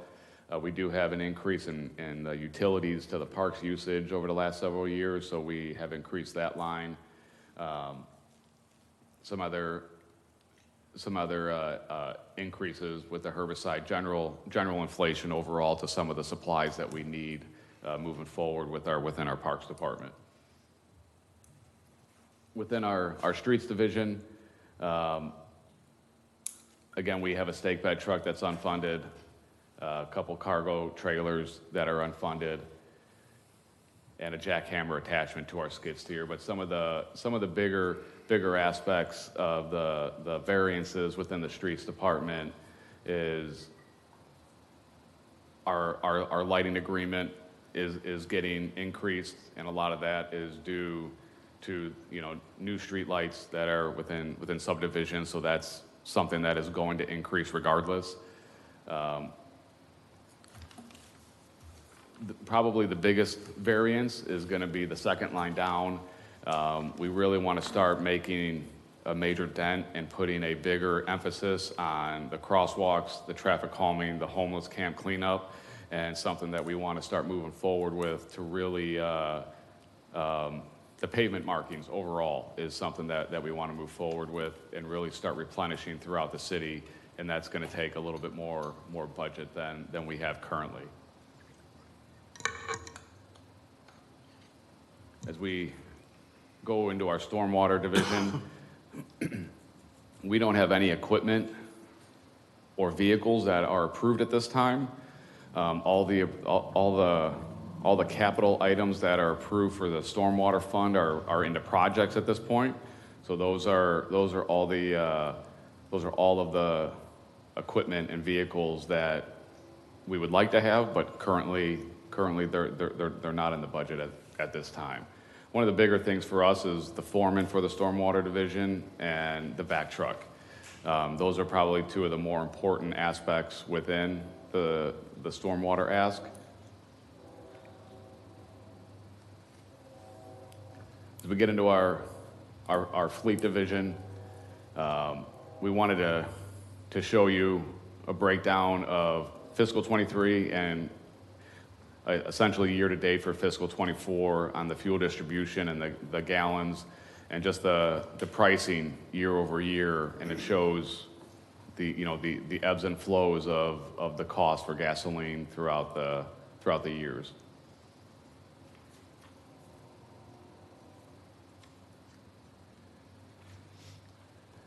As we go into our sanitation, there is an increase related to landfill charges, an increase in the recycling program.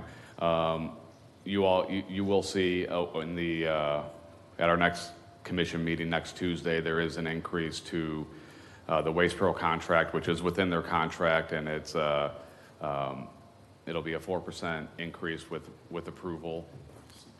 Yeah, which will be the CPI, and that's part of the Waste Pro contract that we have with them. Some of our accomplishments that we did this year, we resurfaced over 17 miles of roads, and that was with the benefit and the help of a $2.5 million ARPA funding, which definitely helped us. That 17 miles of roads helped us really get over the top and get us to that percentage that we wanted to be at. We were able to replace or repair the Due East Pier, the Riverside Park Pier. We're prepping the new fuel tanks, to really replace those. Kevin's going to go into that in a little more detail as well.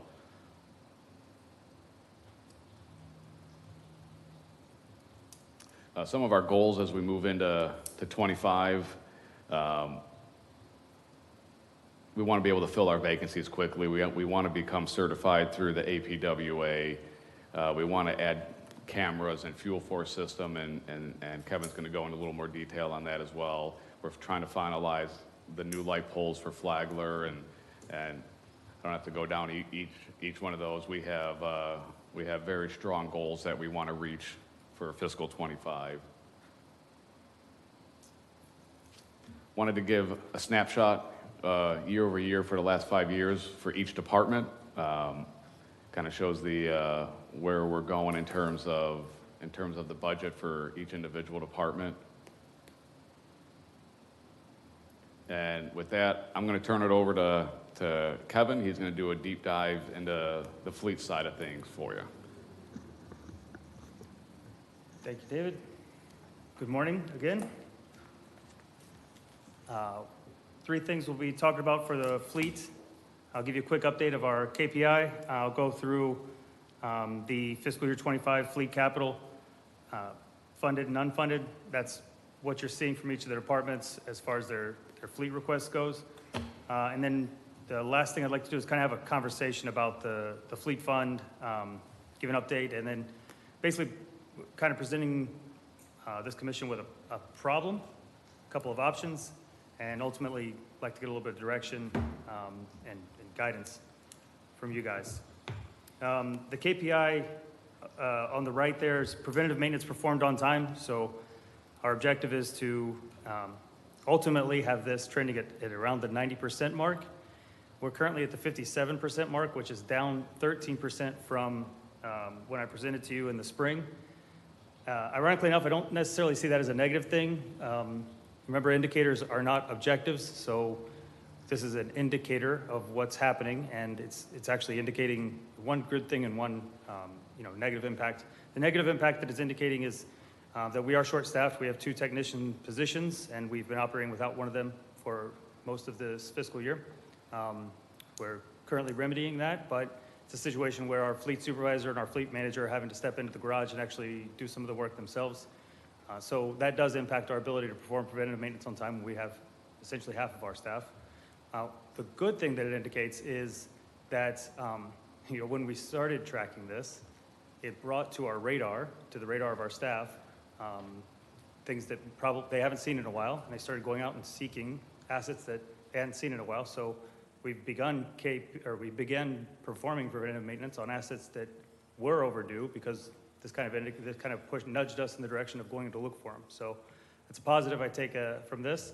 Don't expect to continue trending in the downward direction. I expect a bounce, and I expect us to start to trend back up. Otherwise, there may be some other issues, but I don't see a downward angle as necessarily a bad thing over the past couple of months because it's indicating active participation on our part, on our staff's part. So that's a positive. Fleet fiscal year 25, 17 assets are funded, roughly 1.5 million. That's down from the 49 assets and 7.1 million that we purchased in fiscal year 24. You might be saying why the variance. A couple of things. Fiscal year 24 was a pretty big year. We had some really large pieces of equipment go through, and we were focusing on stormwater and public safety, and so those are generally more higher ticket items. But also what the red box down there on the right would kind of indicate is that we do have different things, various interests competing for the same funds. So initially, for this year on the docket is 51 assets. So for all of the departments that are presenting to you, all the assets that are life cycled and that are up for replacement, the total is 51. Right now we've funded 17 of them. And I'll kind of walk through what those are on the next slides. This is the same slide that you see in the that you saw in the spring and that you see each year.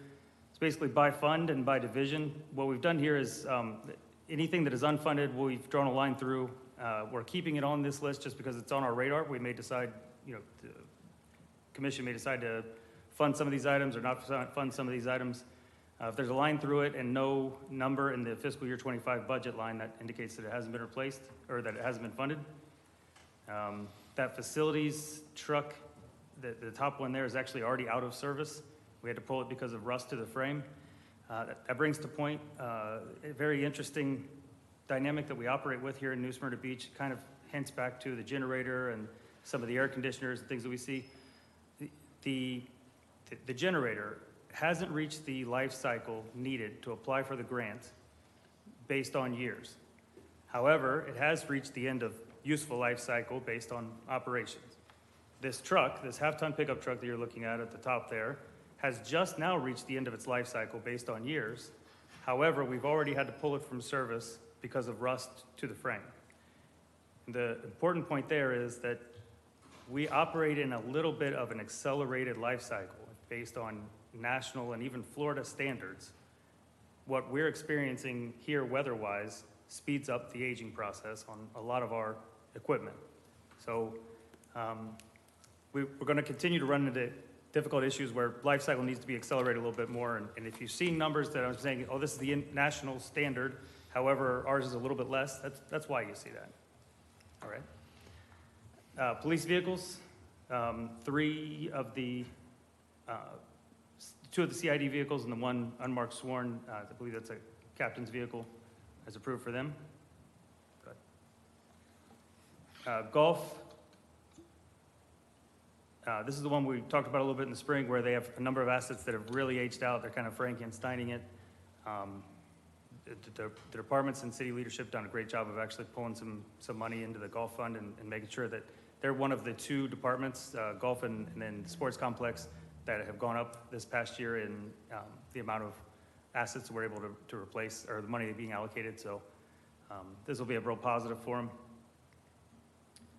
Stormwater, like David mentioned, we're leaving these all on here. I've pulled all of the dollar lines out of the fiscal year 25 budget line just because we have not budgeted or funded any of these yet, but I didn't want to just fill up the paper with lines. So the ones that do have lines through them, those are the ones that we were recommending to not replace and then reallocate those funds to other items. Other funds, this is the airport had two that they're not funding. They're focusing on some of their projects. I think they're buildings.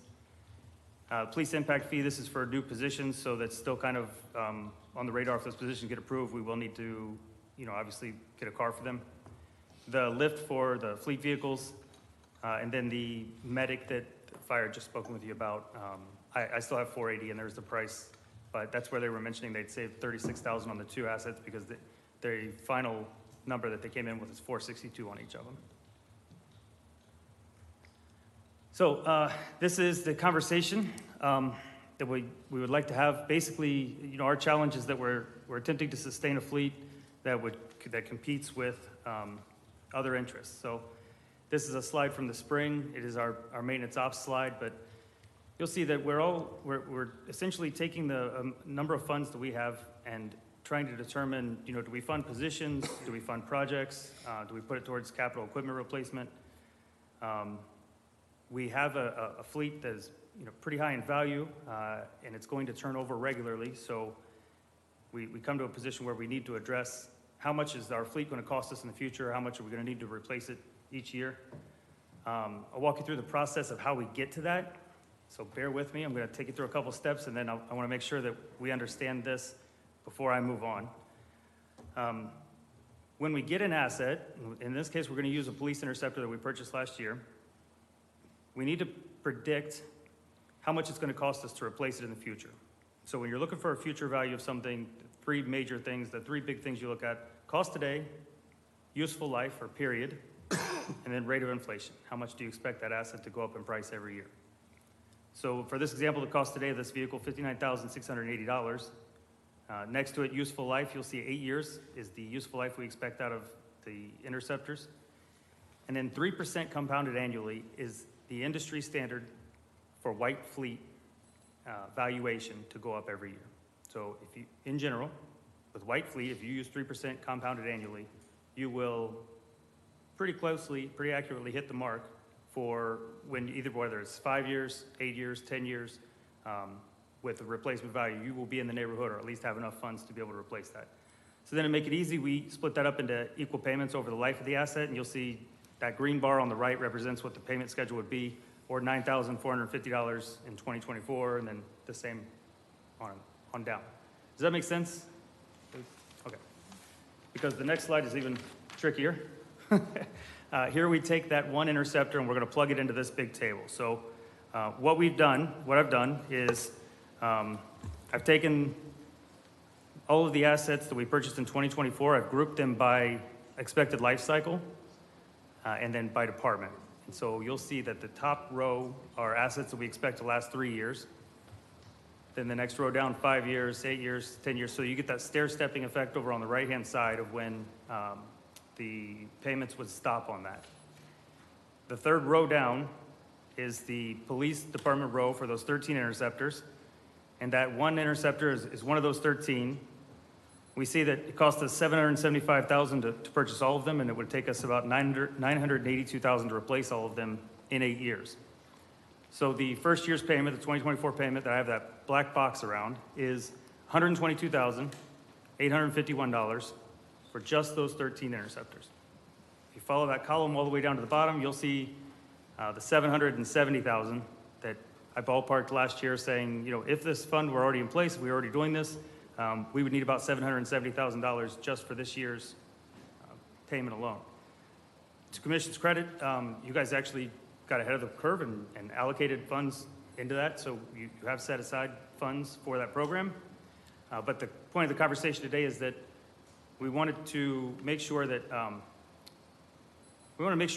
you understood how we got to that number, and then also we wanted to talk about how we were going to move forward, because basically if we wanted to continue that way, I would essentially be asking you to pull $700,000 out of the general fund or out of multiple funds every year to set aside, but we haven't identified any other revenue streams or any other ways of funding that or ways of operating. And prior to me just bringing you some projection of like, hey, here's what I think we should do, I wanted to at least walk you through what our options are and kind of get what you believe would be the best direction forward. Now, the boxes all the way on the right that are in a darker green, and I'm learning my lesson here with our projector. I probably shouldn't have used a white background. The boxes all the way over on the right, those represent what the return would be for us. So we're not just putting into this account, we're actually going to receive back from it in the future. The first one being the top, in 2027, we would have $82,000 available for the replacement of those mowers, those 3-year life cycle assets. If you go down a little bit further in 2032, we get close to $1 million for those interceptors. And then, even larger, $1.2 million for all the things that life cycle at 10 years.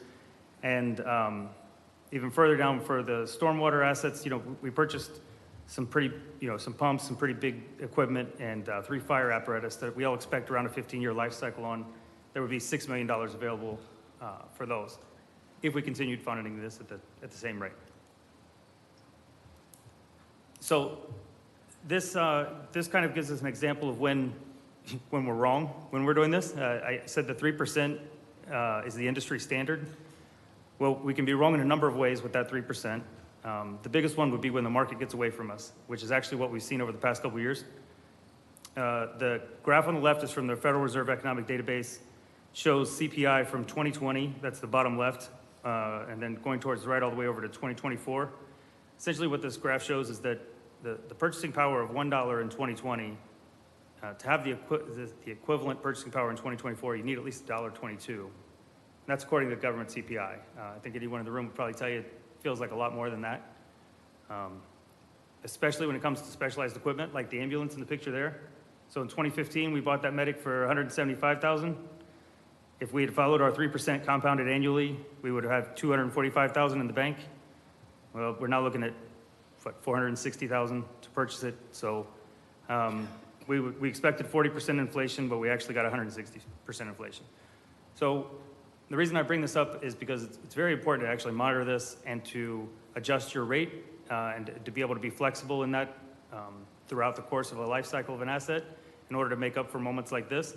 It's also important to be able to find other ways to fill the fund. I'll get to that in a second. The stars down there, other things that may impact it. If you're replacing something with something different than what you had accounted for, right? Like if you're buying with a generator, we're talking about replacing with a natural gas generator. It was a diesel generator before. So if you're changing the type of asset, or if you're pulling out funds from other assets. In the example of the interceptor that I gave you, those funds, that $9,450 that we set aside every year, those are for that interceptor's replacement. So if the chief came to me and said, hey, Kevin, we just had an interceptor get into an accident. I want to take the $30,000 we've saved for this interceptor and use it over here, I would have to guard those funds, or I would have to have a plan for how, like, okay, once the insurance money comes back in, it goes into the line for this interceptor, because if you start to pull from one fund into the, or from one asset into the others, you quickly can go awry. Make sense? Okay, I wanted to pause there just to make sure that our logic kind of makes sense, that we're not too far off base, that you guys understand how we get to the numbers. All right, so then the, white background, good job. Then the question comes up, all right, had we been doing this all along, where would we be? And what would we need to make it all up? I took the 329 assets that we have a purchase price and a purchase date for, plugged them into the equation. We have a median age of 7 years on those assets. Our estimated replacement cost on those would be about 12.1 million, or sorry, estimated original cost 12.1, estimated replacement 16.5. So where we would be today is about 10.4 million in the bank. Not everything is life cycled out, but we have a lot of assets that are past or pretty close to the end of its useful life cycle. So we would need to begin inflation payments, and that's where we would be. The bottom right is important to kind of bring up that that's one of the ways in which we will augment this fund, or we can augment this fund, is that every time you replace an asset, you are selling the old asset. That is the past 18 months results. We've sold 28 assets. We've brought in a little over $90,000. It's about $3,000 an asset. As we are selling newer and nicer assets, kind of like the fire department's furniture, if you think about it, like if their furniture was only a couple years old and was still in good working condition, we probably could sell it. But if we use something until I have to pull it from service because the frame is rusted out, I'm probably only getting about $3,000 for that asset, not a higher price. So here's our two examples. We're using benchmark examples from two other municipalities to kind of give the fork in the road. And we'll probably need to discuss this a little bit to make sure we understand it, but the city of Lakeland, their fleet, and I'm taking these directly from the budget books for these municipalities, their fleet management fund accounts for renting and maintaining automotive equipment used by other city departments. User charges are assessed to cover actual costs, including operating expenses, overhead, and depreciation. And then the lines that you see down there at the bottom is actually taken from one of the department's budget. And the reason that those are pertinent is because the top line says rental, fleet management, then the middle line is gasoline, and then the bottom line is maintenance. So in their budgeting for each of their departments, they are budgeting for three things fleet related. One is renting the asset from the fleet department. The second one is the gasoline that they'll use. And then the third one is the repair and maintenance of their assets. Right now, we budget for gasoline and repair and maintenance. And if we decided to set up our operations like Lakeland, we would see in the line items for each of their departments a rental. Basically, the way it works is fleet purchases the assets, and then using an equation similar to what I just demonstrated for the interceptor, sets up what the annual payment or for the rental of that asset would be. Does that make sense? Okay. Ormond Beach on the right-hand side, they have two separate accounts set up. One is vehicle and equipment renewal and replacement, and then one is public safety vehicle equipment fund. It's basically the same thing, but the public safety one is for fire and police only. What they did is so I'll read the top one. Pursuant to City Commission's direction, the budget includes a dedicated millage for capital improvements, which generates $222,000 in property tax revenue to fund general vehicles. So the way that Ormond Beach has done this is that they have dedicated a millage every year. I think the top one is like 0.01 or 001, and the bottom one is 0.003. So every year before you get how much is available to general fund, this dedicated millage is pulled off and set aside for vehicle and equipment replacement. That allows us to continue operating the way that we do right now, which is basically like we have a large chunk of money that we're trying to decide how to divvy it up. It gives us an alternative source of revenue for that, kind of dedicated to just the capital expenditures for fleet. But it does vary with the market. It varies based on what the actual millage is. There's a lot of variables in there. So City of Lakeland, if we went that route, if we did it like that, the way things would change for us is that the departments would have to include in their line item budgeting a rental back from fleet for their assets. That would, and we've kind of held off on bringing you anything because we're bringing in a city manager, a new finance director. We're trying to make sure, let everybody get their feet set and then kind of bring them this to say, help us design this to what it would look like. But the big breakdown is we could go one way where we're including it in the line item budgeting for each of the departments. We would see that swell, but that would also be part of the responsibility of the departments to budget for those expenditures. Then when one of them comes to us and says, we want to add a new truck or a new whatever, they're also accountable for figuring out how to budget for that $9,400 every year that would go for its replacement. The other route would not impact the line item budgeting. If we went the Ormond Beach route where we just dedicated a millage, would not impact that. But to be fair, I'd have to dig a little bit more, but I'm not quite sure exactly if they're only generating $222,000 for this fund. Obviously that's not going to replace all of the equipment and vehicles, so there would be I have to figure something out there. Pardon the interruption, there's 8 minutes left for maintenance operations. I can't believe I went that fast. I thought I was going to be forever. Thanks, Kevin. So this is my last slide. I wanted to get here and give us an opportunity for some air in the room and talk about options. Really good, Kevin, and your research is tremendous. It is something to soak on, and I think when Mr. Abidi comes back, and certainly for Mr. Cowper to contemplate, and we would likely take advice from city manager on and the finance director on what they've seen with their experience and what seems to work. That you have gone from nothing, we had nothing, to making these proposals is a giant leap, and we're delighted for you to do that in that regard. Me opining about behavior, if it's free to me, I want more.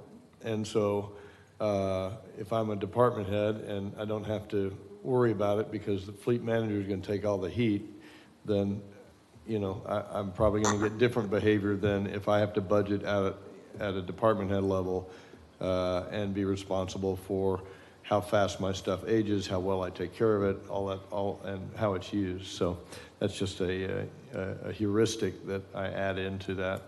But I defer to Mr. Cowper and Mr. Rashadat and Mr. Abidi on what they would recommend to us.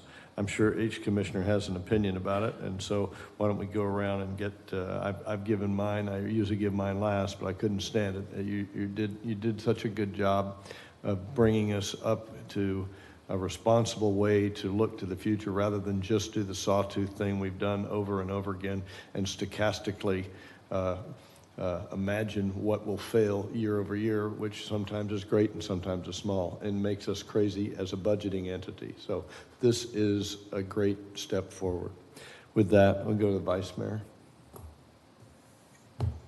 There's a lot to absorb here. Thank you, David and Kevin. So do you want me to go through general questions or just focus on this reserve So or this for a fleet? second, let's opine about this topic, fleet. the Okay. fleet, and then we can go back through. And I like you, I have many tabs in mine on questions. So the fleet, this is something near and dear to my heart because we voted on this in this board to get this started so that we have accountability and not surprises like we did with the large 3 fire trucks during this commission board. My concerns is the millage that Ormond Beach does and how they got that started and the public to agree to that. I'm not sold on that, but I would like to know more of that, and I most definitely would like our new city manager and finance director to chime in on this before I even make a comment on that. I'm still trying to see how we could use some of our overage and move it from one reserve account to another reserve account, which would be for this fleet versus all of these expenses that we have and unfunded for fleets, so that, and then also use it, because I know this is a model, we've used them before in the fleets that I've been over on the finance side for me, but just because you gave a good example, when a car's totaled out, you get reimbursement, you take that car out of the fleet equation and it starts all over, and it's a net that gets moved to an expense or whatever if the insurance doesn't cover it, and you start over with a new purchase.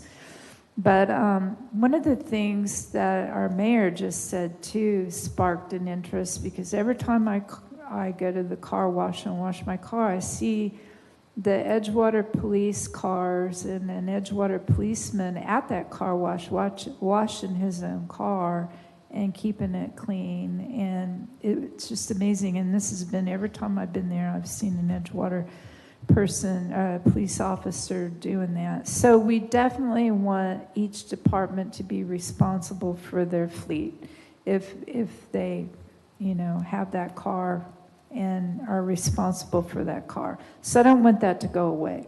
I also agree that responsibility shouldn't go on to you. It should be the department. So how you guys work all that out is beyond me. But I would be interested in seeing what we could do as a catch-up on that, because I know we pulled $500,000 out last year and $500,000 out this year. No. 700 for 2024, Okay. and we're proposing 500 for 2025. So what would we need to make that a catch-up, just to cover those requests that you have that are dire requests? If I may, I love that. We're looking to be able to kind of catch everybody up. If we get direction on kind of like the Lakeland or versus Ormond Beach, we can then go in that direction and say, okay, how much do we need? Because basically if we go Lakeland and we put it on the departments, well, we need to help them over the next several years, because you're going to see a swelling in that incrementalization of the line item budgeting is going to happen naturally, but you're going to see a massive swell if we go that route over the next couple of years. So likely we would need to recommend using some of those reserves to help the departments not have to cut. You can't cut operating just because all of a sudden, fleet says, guess what, you got to start paying for your vehicles this way instead of a different way. So, do we have a number of what that basic catch-up would need to be for this year? Because I know we're over our 25% reserve quite a bit. So I don't know, and that to me is moving it from one reserve to another and not actually spending it. But there would be an expense coming out of that for those basic needs of the ones that are costing us more to repair than replace. Yeah. That's the ones that, and like you said, it may not last 8 years. We could have something that's totally rusted through, but you got to have a model. So I understand you've got to have this for projections, but you can't swear by it. Yeah. So that's why we, actually last year in my presentation, I was recommending we start with fiscal year 25 as the first year of doing a program like this. Is what we would probably say is, beginning at this moment, we're only going to do it for assets going forward, because basically then as we replace assets, they become a part of this. And then we would just use that fund, like basically that $769,000 that you need for the first 5 years of fiscal year 24's purchases. We would probably need to use some of those funds to help us keep up with that. Does that make sense? Because otherwise, like I mentioned at the beginning, I'm going to be coming to you every year with this huge, the number for fiscal year 25 is $500,000. And that is funded. It's one of the funded capital items, but basically that's taking away from some other project or something like that. So every year that number's going to get larger because we're going to be adding more assets. And so we do need a solution, and probably using some of the reserves may be an option for that. Okay, thank you. Commissioner Martin. Couple of things. I actually like the dedicated millage because as a property taxpayer, I think it would be reassuring to see some of the breakdown on how my millage, and know that my millage is going towards specific items. So I as a property taxpayer, I like that, more information for me. Small one, I assume on the fleet account, it's an interest-bearing account as we move from reserve to reserve, so that's another small increment in that account, yes? Now, we're only doing the fleet? Yeah, let's just do that, then we can go deep dive on the rest. Okay, that's mine on the fleets. I'm a proponent, and I thank you for the innovative way of looking at this. And I like both the dedicated millage and the departmental obligation. I think it's a good way of operating. Thank you, ma'am, appreciate that. And protection, I was just gonna say, protection against, the commission changes. Once you've got that dedicated millage, it helps ride it out longer. Commissioner Hartman. So, thanks for the presentation. This kind of been one of my pet peeves for a long time. And I'm real familiar with the Lakeland aspect of all this because the two previous departments I work for, that's the cities I work for, both of them use that aspect of it. It's difficult for me sitting up here and getting all of these requests for vehicle replacements that are funded and then not funded, and then making you guys, the city manager, go back and say, well, we have to cut this or that in order to buy this because the chassis rusted out and that sort of things. So I love the idea of going something forward to where that we get a program in place that it doesn't come to us every year. That's part of the fleet maintenance or the vehicle maintenance program is they're going to fund these vehicles, throughout their life cycle, and it doesn't need to come to us each year. That's going to be dependent upon you as the fleet manager to decide that. And each year that vehicle exceeds its life cycle would be additional money going into that fund to kind of help keep that fund growing over the years. My concern though is with our early life cycles, is there something that we can do that prevents that? Like maintenance ops is currently located close to the saltwater environment. Long-term, do we kind of need to look at something like that, moving maintenance ops further inland, or the vehicle, at least the vehicle replacement, or the vehicle part of it?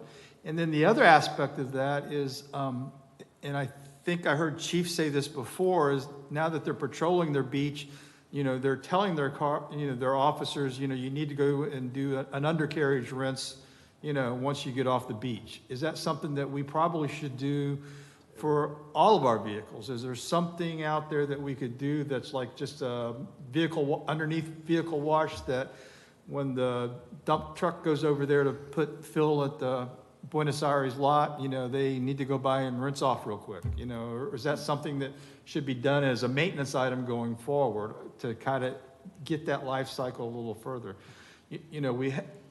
That along with both boat ramps, it's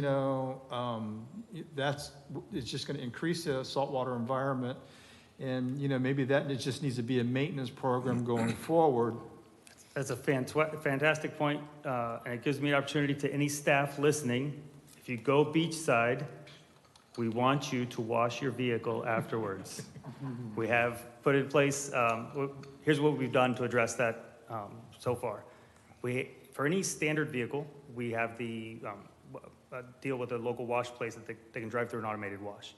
That works fantastic for our standard vehicles. And we expect the city employees to use it if they're going beachside, especially if they're going beachside. We expect them to use it regardless, but it gives me an opportunity to get that out there.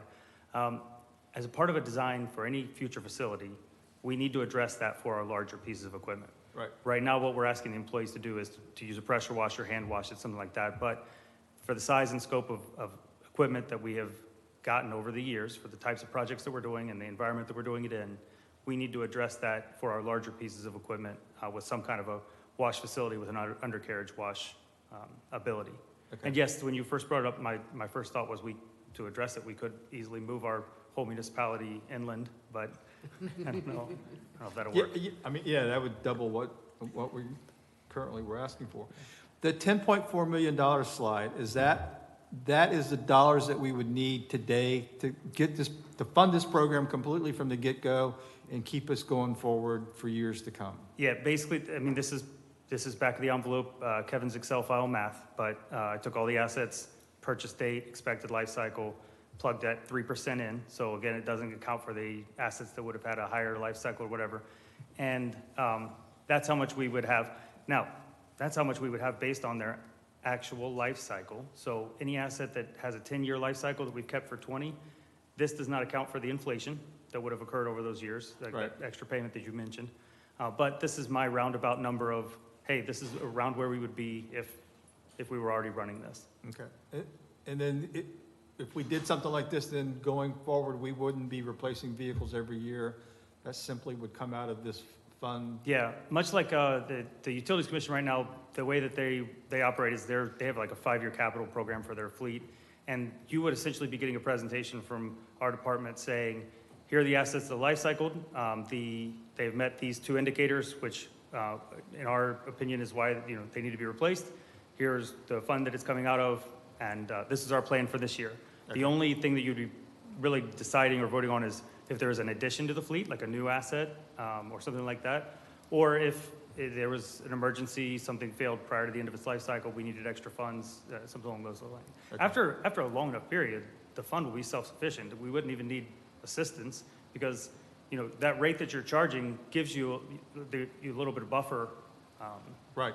To be able to operate. So. And obviously it'd be a dedicated fund and hopefully an interest-bearing line. So, okay. Probably through an ordinance or something along those lines. I'm not sure once it gets to your level how we would deal with it, but. Yeah, I'm a fan of this program, so anything that we can do to get there at some point in the future, whether, we look at doing public safety this next year and then maybe everybody else the following year, however we get there or I guess our first question would be, would the commission be comfortable with that the way that you see the budgets would change drastically in the future? There would be a line item increase for each of the departments. So that's our first clarification is if we went that Lakeland route where we're going to make it a part of their operating budget to plan for and be responsible for each of their assets, I guess the question is, would that blow everyone away when they're looking at this next year, or is that something we would be comfortable with knowing, their budget's going to increase by 20% next year. It's not necessarily their fault. It's this new, addition. Is that okay? Yeah, as long as you know the reasoning behind it, yeah. And, okay. So to give you some interesting history there, we tried to do this, I think it was 2010, and we needed either $2.5 or $3 million, and we didn't do it at the time. So look at the difference now between the $3 million and $10.4 million. Yeah. That just gives you an idea of how much really you're losing if you don't establish this program. And I wish that we established it at the time, but it was because we didn't have the funding available. Right. And I think building this fund and having the preventive maintenance, and you mentioned about the facility being out there by the open air at the airport, and the airport itself has an issue with. I remember we had a T hangar out there, and I remember we blasted the beams and so forth. It didn't even last 2 years. It just the environment is so bad. We had a problem with the bleachers out there at the airport. We had to close the bleachers for the football season. Right. We were thinking about relocating the maintenance operation to Glencoe. We had 81 acres there. Unfortunately, only 13.5 acres that there is upland. And we were thinking about having the maintenance op as well as the training facilities for both police and fire in that area, but it wasn't sufficient area for it. But I think going forward, I think you need to have probably a bigger compound for maintenance op to include everybody there. Right now, we relocated the building maintenance from Smith Street, but it's still, I think, in order to protect all the equipments, I think you need to have a major public works compound somewhere. I could, Randy. Be good. On that subject, yeah. Yeah, okay, so before we move on, I'd like to get, you gave your opinion there, Khalid, that'd be good. Mr. Abidi, on the techniques, put the slide back up with the two different techniques on it, if you don't mind. Do you have a finance view on which works better? I'm sorry, this is his first time seeing it too. Yeah, I have not seen it. Yeah, I have ambushed him with this, if that's, just so, I just want to clear it, I don't know that he would have an opinion yet because. Okay. Yeah. Very good. What's your experience, Kevin? Do you have a view from your days gone by of which direction you would lean? Yeah, I've worked with similar funds in different communities. Particular Pensacola had something similar to the Lakeland model, and I do think it helps with accountability. And so I look forward to working with these guys to kind of dig into this and see what works for New Smyrna Beach. Really good. So do I have it right that we've got a $10 million bogey on the table? If we start in 2025, it's $10 million. We need to find $10 million to get this funded? To fund yes, okay, so let's walk that through. We would need $10 million in the account right now to fund what we haven't put in the past. And then we would, if we said we were going to fund the entire program, we would also, so next year, we would be behind unless we asked all the departments to begin making payments on every one of the assets that they currently have. I don't know that that's feasible because their budgets would explode to you next year. It's probably best for us to look at and I don't know this yet, I'll dig into it if you want me to dedicate energy towards this, but it's probably best to look at starting with this past fiscal year 24. It was a large purchase year, so it will be a big number, but it won't impact our operating lines as much moving forward. So basically, we have 329 assets in the city. The annual payment on those is pretty significant. So, for instance, I'm asking police to come up with $122,000 for just their 13 interceptors next year. Multiply that by the 60 interceptors that they have, I would be asking him to come up with $900,000 next year, roughly, if I did it for every asset in the city. I think the best use of our funds is probably to assist us with not taking too big of a hit to operating moving forward, but starting at fiscal year 24 as opposed to saying, let's make up for everything we haven't funded in the past. We're still going to have to do capital expenditures for vehicles up front. I got that. You're probably answering a bigger question than I'm asking. I'm asking real simple. Sure. Do you need $10 million to get this kicked off? And you need it in 2025? Mayor, let me jump in here for a second. That's what he needs, $10.5 million. But I think it's going to be difficult to get the $10.5 million now.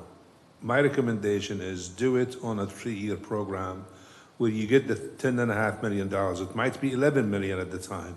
But I don't think you'll be able to do that now, even with the healthy reserve we have. I think right now we have 10.4, I think, over the 25%. But I don't think you'll be able to take all that money and put it into the fleets. But I think build it up in 3 years. Stair-step it over 3 years. I think that would be my recommendation. Thank you, sir. Vice Mayor. So one of the things I just asked our city attorney, because the thought of the millage, I want to elaborate on that because my concern is if we voted on this to be an automatic percent from the millage, then that goes by board. It never goes away unless what if this board for the next 2 years wants it, but a new board comes in and they don't vote for it, and then boom, you're back to square one.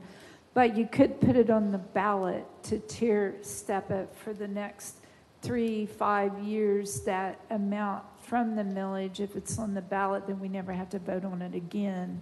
So that's kind of where I wanted our city attorney to elaborate when millage is impact. We have that. Yeah, I'm not sure that putting it on the ballot and tying the hands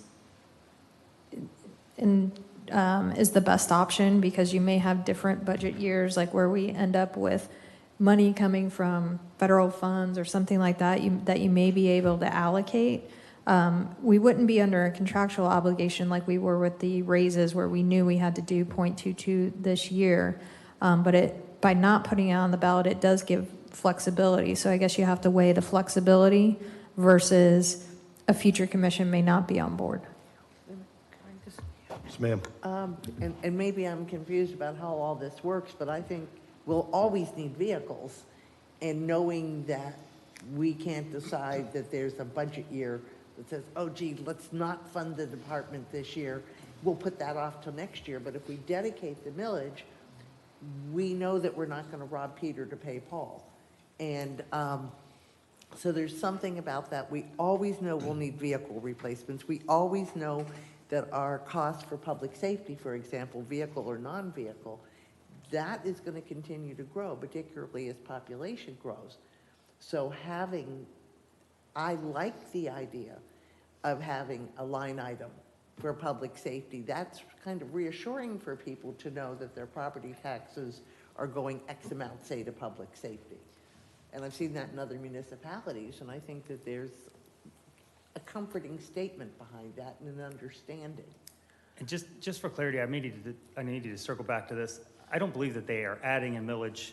When I spoke with their finance department, essentially what the message I got from that was, before the general fund gets the money, the first, whatever they set the millage at, the first couple of points are dedicated to fleet and equipment, and then they say, okay, the rest of this is general fund purposes. So it's not So like it's an internal policy? Yeah.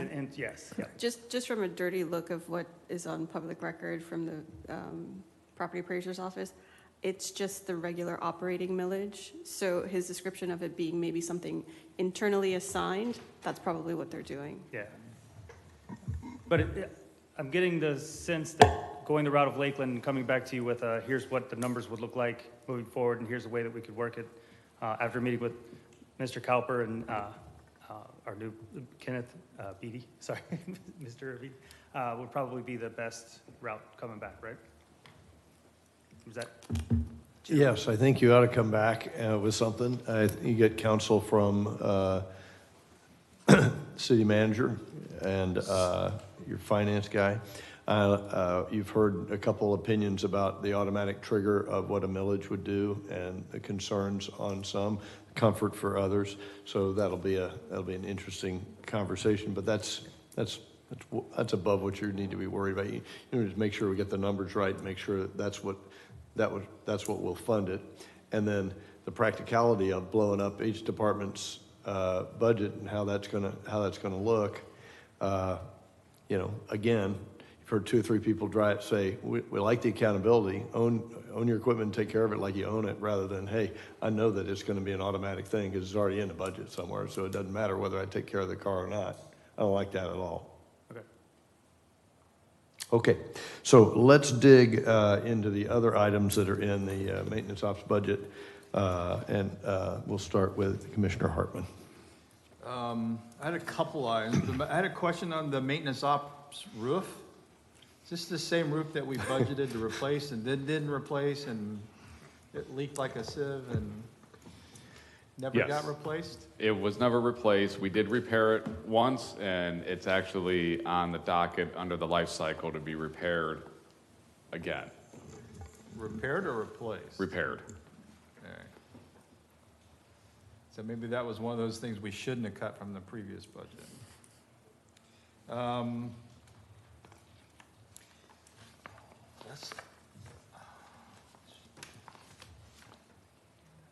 Streetlights. Yes. So we physically own some of the streetlights? My understanding is that when you do put in streetlights, they're maybe required by the LDR, but they're an asset of the utilities. We don't own them. Utilities own them. We pay for the service. Now, when the developer installs the streetlights, they become either the utilities or the city, but we don't really own them. We pay for the service that we have. So what maintenance are we doing on streetlights? Because if they're an asset of the utilities, then they should be responsible for any repairs. They do. And or changing the bulbs. They do, Mr. Commissioner Hartman. Now, there is some street lights, like, for example, the one on Canal Street, the one on Flagler. They were done through the streetscape process, through the CRA. So that's why, because they were decorative lights at the time, they're not the standard lights for the utilities. That's why the city owns them. But any other standard street lights that is out there, that is on a public right-of-way, we pay for the fee for the service. But they're responsible for the maintenance of them. So the increase in your streetlight funding, are those for the streetlights then that we own or citywide? Because you mentioned that with all the new developments going in, our responsibility is increasing. Right. Is that just for the rental fee and not necessarily, It's a combination of both. but we shouldn't be doing maintenance on them? Because, Well, we essentially pay part of the, the utilities for that maintenance. If you look at a street light, you generally, you have three different codes on there. You have a 1, 2, or a 3, and that will dictate whether it's the HOA, or, if it's an HOA private responsibility, if it's a city responsibility, or a county. And if it's city, that's where we work with the UC, and they'll do the majority of the maintenance on that for us. The increase, Commissioner Hartman, it's because what happened is, as you develop, you add to your system additional streetlights. So that's why you have to go for that. The other thing is, sometimes what happens is in older neighborhoods, you will have people who will ask for streetlights because at the time they did not follow any criteria when they installed the streetlights. So you will get requests from residents. Hey, my neighborhood, between a light and a light is 600 feet. It's so dark in here. They go out there, they determine if there are street lights is there or not. If they determine yes, then they have to request from the utilities, and they will pay for that. We pay for it. right. So that's why the additional increase in the budget for that. It's not about the maintenance of the light itself, Right. unless if some of the maintenance for the street lights that we actually own, like Canal Street and Flagler.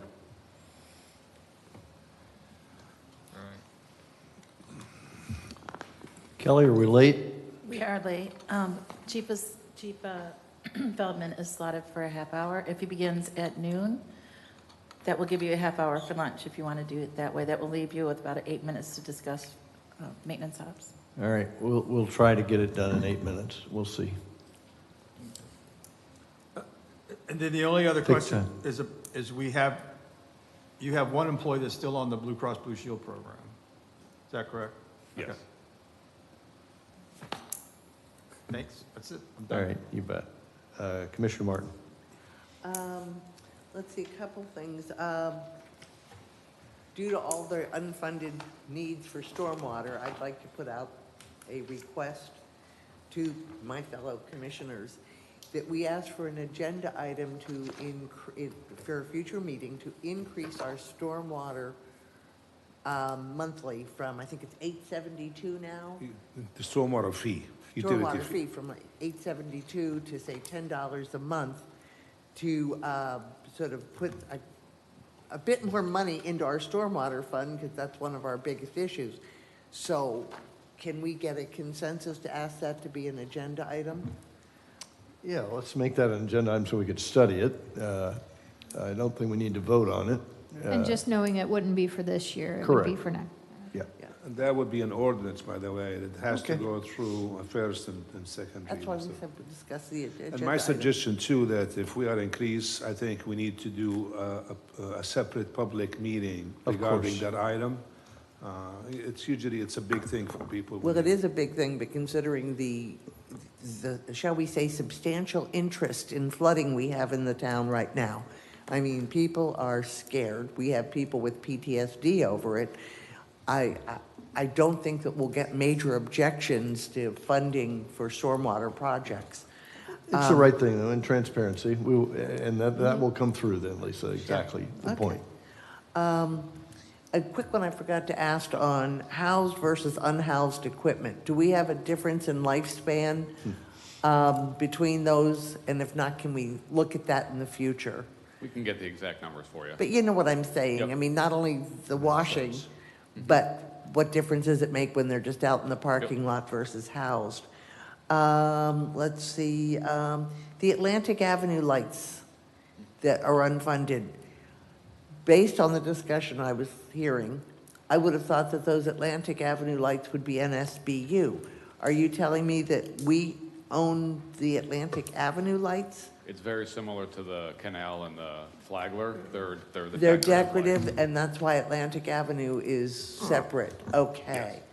Let's see. Brick, okay, trip hazards. We talked about regular sidewalks, but I'm thinking like on Flagler, I know there's a lot of bricks that have a little lip around them. Are we also dealing with them the way we are other trip hazards? Yes, as we're made aware or as we see it, we will go there and fix them. Thank you, so we should just let your department Yes. know.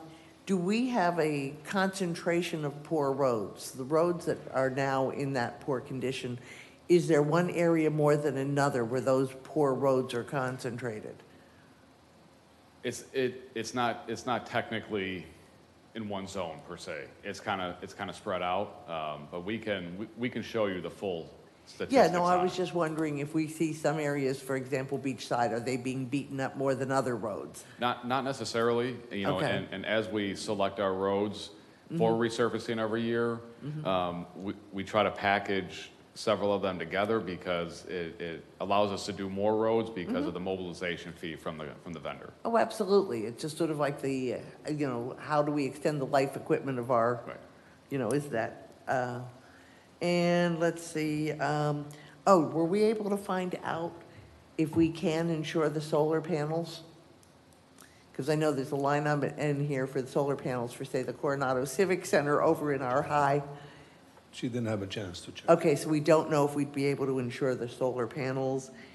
And request for the future is we go through, we know it costs more to Waste Pro for recycling and they want another increase. I'd like to see some analysis of whether the recycling is doing anything like we think it is. Is this aspirational feel-good stuff, or are we really making a benefit? But that's a future statement. Well, I think that's a good question, Commissioner. I think we'll have Waste Pro, because I know that they do analysis on it, so we'll have them provide a report on that. So that's a good one. Thank you. And that's, I'm Thank you, good. ma'am. Very good. Vice Mayor. Sure. I have a few more things to elaborate from Commissioner Martin. The sidewalks, you mentioned that you hired an outside service to do the grinding and it saved us a lot of money. But in historic, I've had some complaints that the sidewalks are actually broken and in pieces. Do you have an updated sheet of where you're going to be replacing those type of sidewalks that you can provide to us? So we have we had our consultant do an entire sidewalk assessment. They are currently putting that data together for us. And once we get that data, then we're going to be able to really plan out the next 3 to 5 to 7 years. You know, any major issue we would hit right away, but we'll be able to truly plan out our entire sidewalk program from there. So time frame for that report to be done? Do you know? Hopefully, we're anticipating within the next month or so. Okay, thank you. And Vice Mayor, just to follow up quickly on that one, just in general, if the sidewalk is a broken sidewalk, they don't just go out there and grind it, they replace the section. So the only time they use the grinding, it's if there is any difference in elevation, that's all. I fully understand that. The homeless camp cleanup, I thought it was like 15,000 each per dumpster that we've done, and we've done that at least 2 or 3 or more times this year, to my knowledge. Can you elaborate on why that jumped up to 135? So that whole line is a combination. It's not just for the homeless camp. It's one of the repair and maintenance lines. Streets.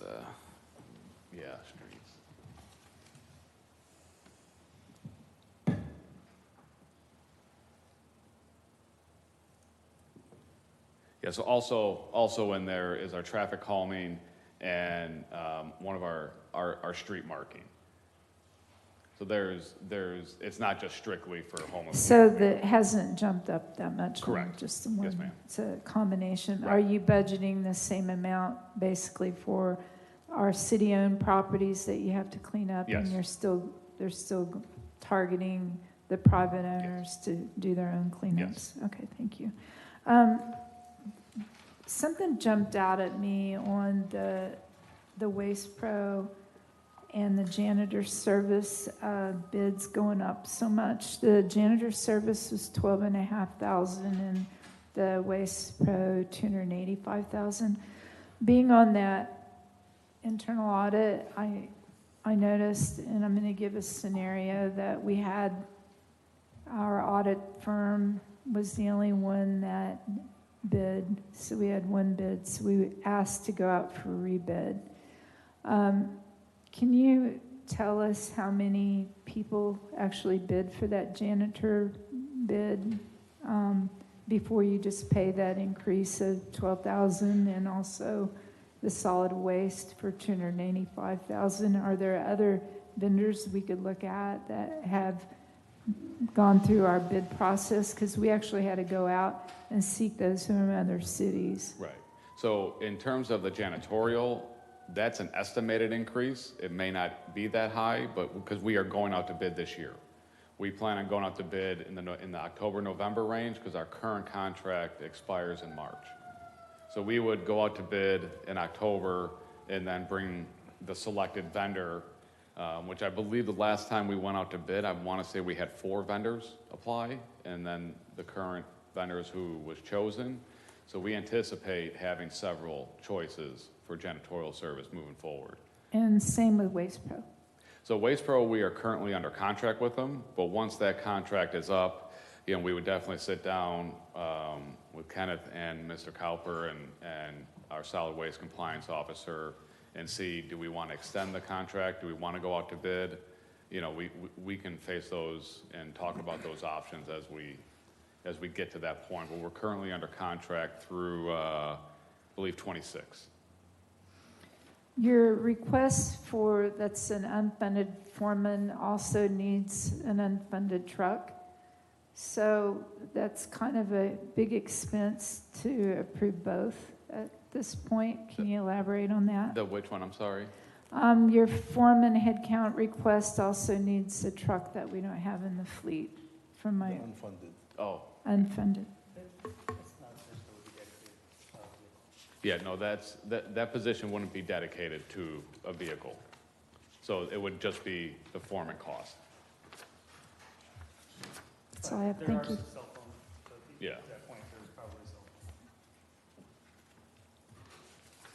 That it? Okay. Few myself. Is your unfunded list in priority order? Yes. Yes. Okay, very good.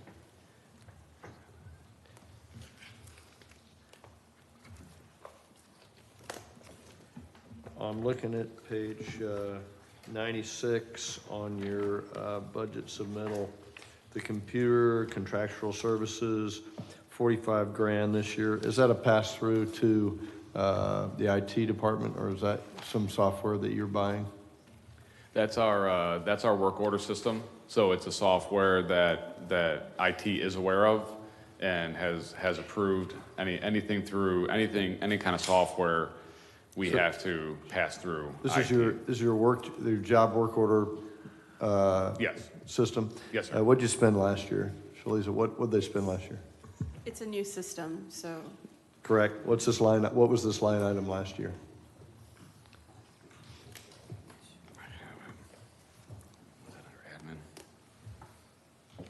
Is that an estimate?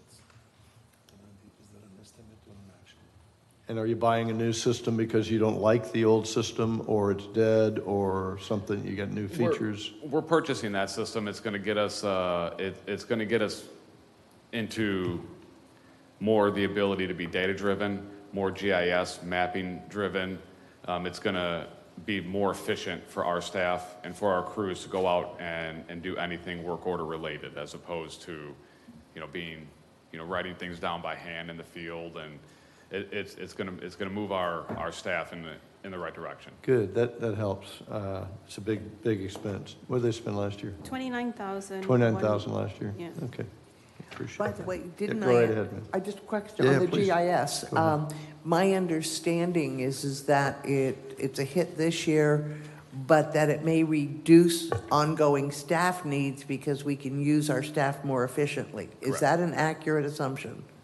It'd be, I mean, not necessarily that it's going to lower the staff payroll per se, but it will allow our staff more time and it'll make them more efficient. Operate more Yes. efficiently, get more done with the Yes. same. I'm looking at page 101, the street light, $500,000. Is that how many lights does that get you? It's a lot of, it's all throughout the city. Just to kind of give you an idea, probably about 10 years ago, it was, I think, 460. So really, it hasn't gone. Not too far. And just a question, I guess, even for the public, because we looked at having an LED, solar. That really didn't save us any money because we're trying to, which we still have to, I guess, to pay for the utilities. So. Any idea, Kevin, how many lights that buys you? So that's similar to what Vice Mayor was. Thousands. Was speaking about as well. So that line item, that increase and that specific line item is for all the street lights and for the maintenance. It's not necessarily buying new street Okay. lights or. How much was in there last year?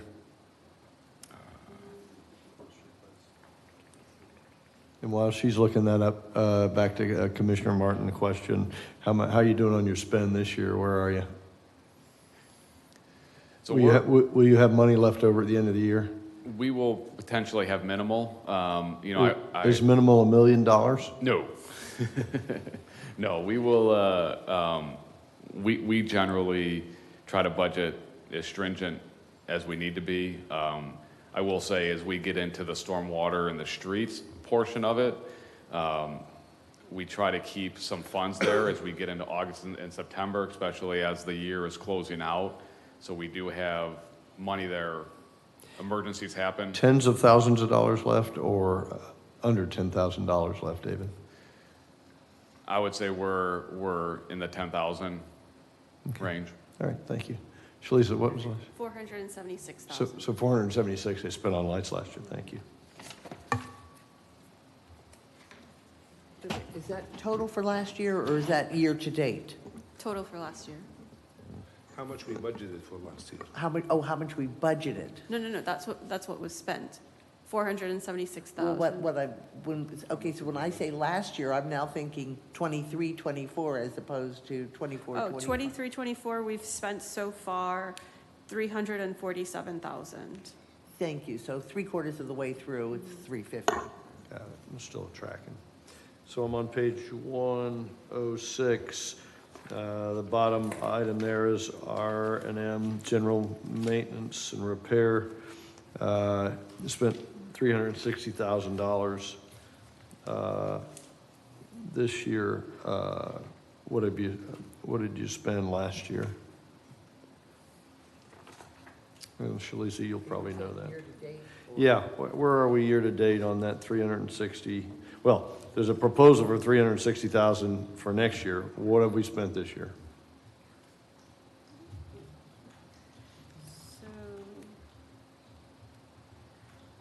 So far, we have 167,681. Last year, we spent $150,000. So why are we doubling it? What do we think is going to happen? Any ideas, guys? So that one, we have a large increase on that. Part of that is going to be for our playground maintenance, but we also moved money, part of that increase, we moved money from other current charges into that repair and maintenance line. So 54,000 of that is just moving money from one line into the line the correct line it should be in. So it shows a major increase but we're just taking it from one line and actually putting it in the proper line, more of the repair and maintenance line from other current charges. So the other current charges went down, that's a specific line item, and the repair and maintenance line item went up. So realistically, it's only really going up about 50,000 and that's going to be more for the playground, because the other 50,000 or 54,000 of that was from a different line item. Thank you. I'm on 107, the bottom item there is other office supplies. The proposal's for 100 grand for next year. Where are they at for spending this year?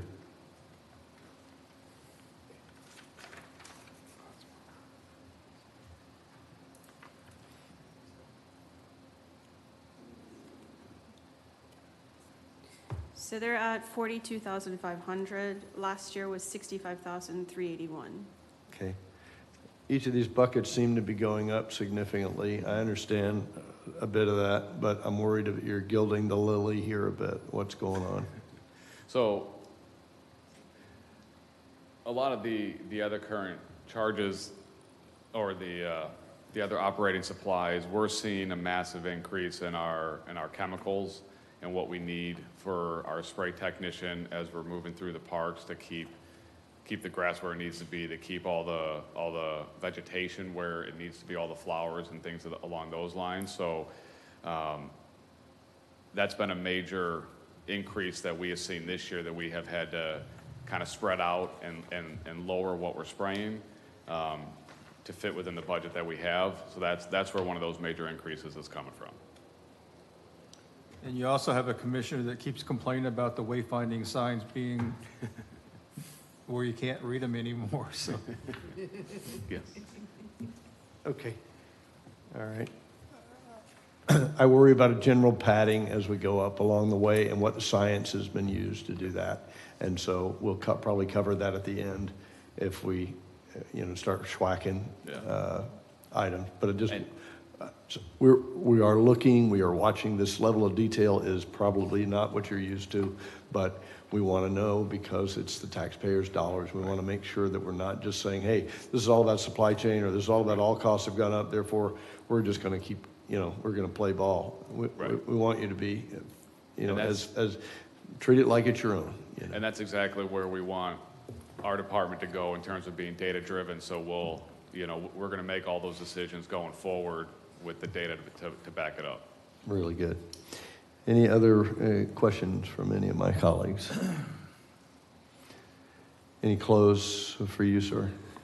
No, but just on this last item, just keep in mind that we have quite a bit of new landscaping that we put up. So look at the annuals that you got on coming into 44, some of the North Causeway and some of the other islands. So if you want to keep the city looking sharp, I think but that's why we have those.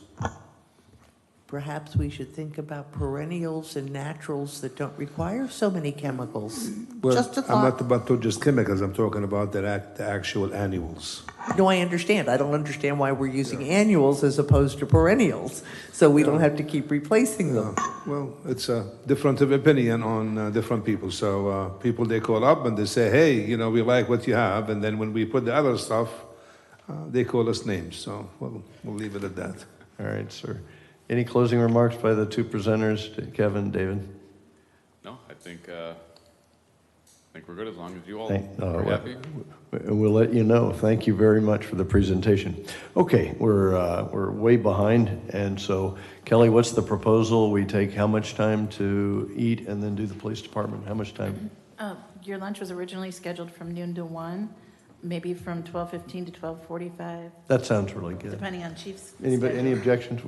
All right, we'll start up at 12:45 again. Thank you very much. Lunch is in the room over there, I think. Thank you. We'll recess for that.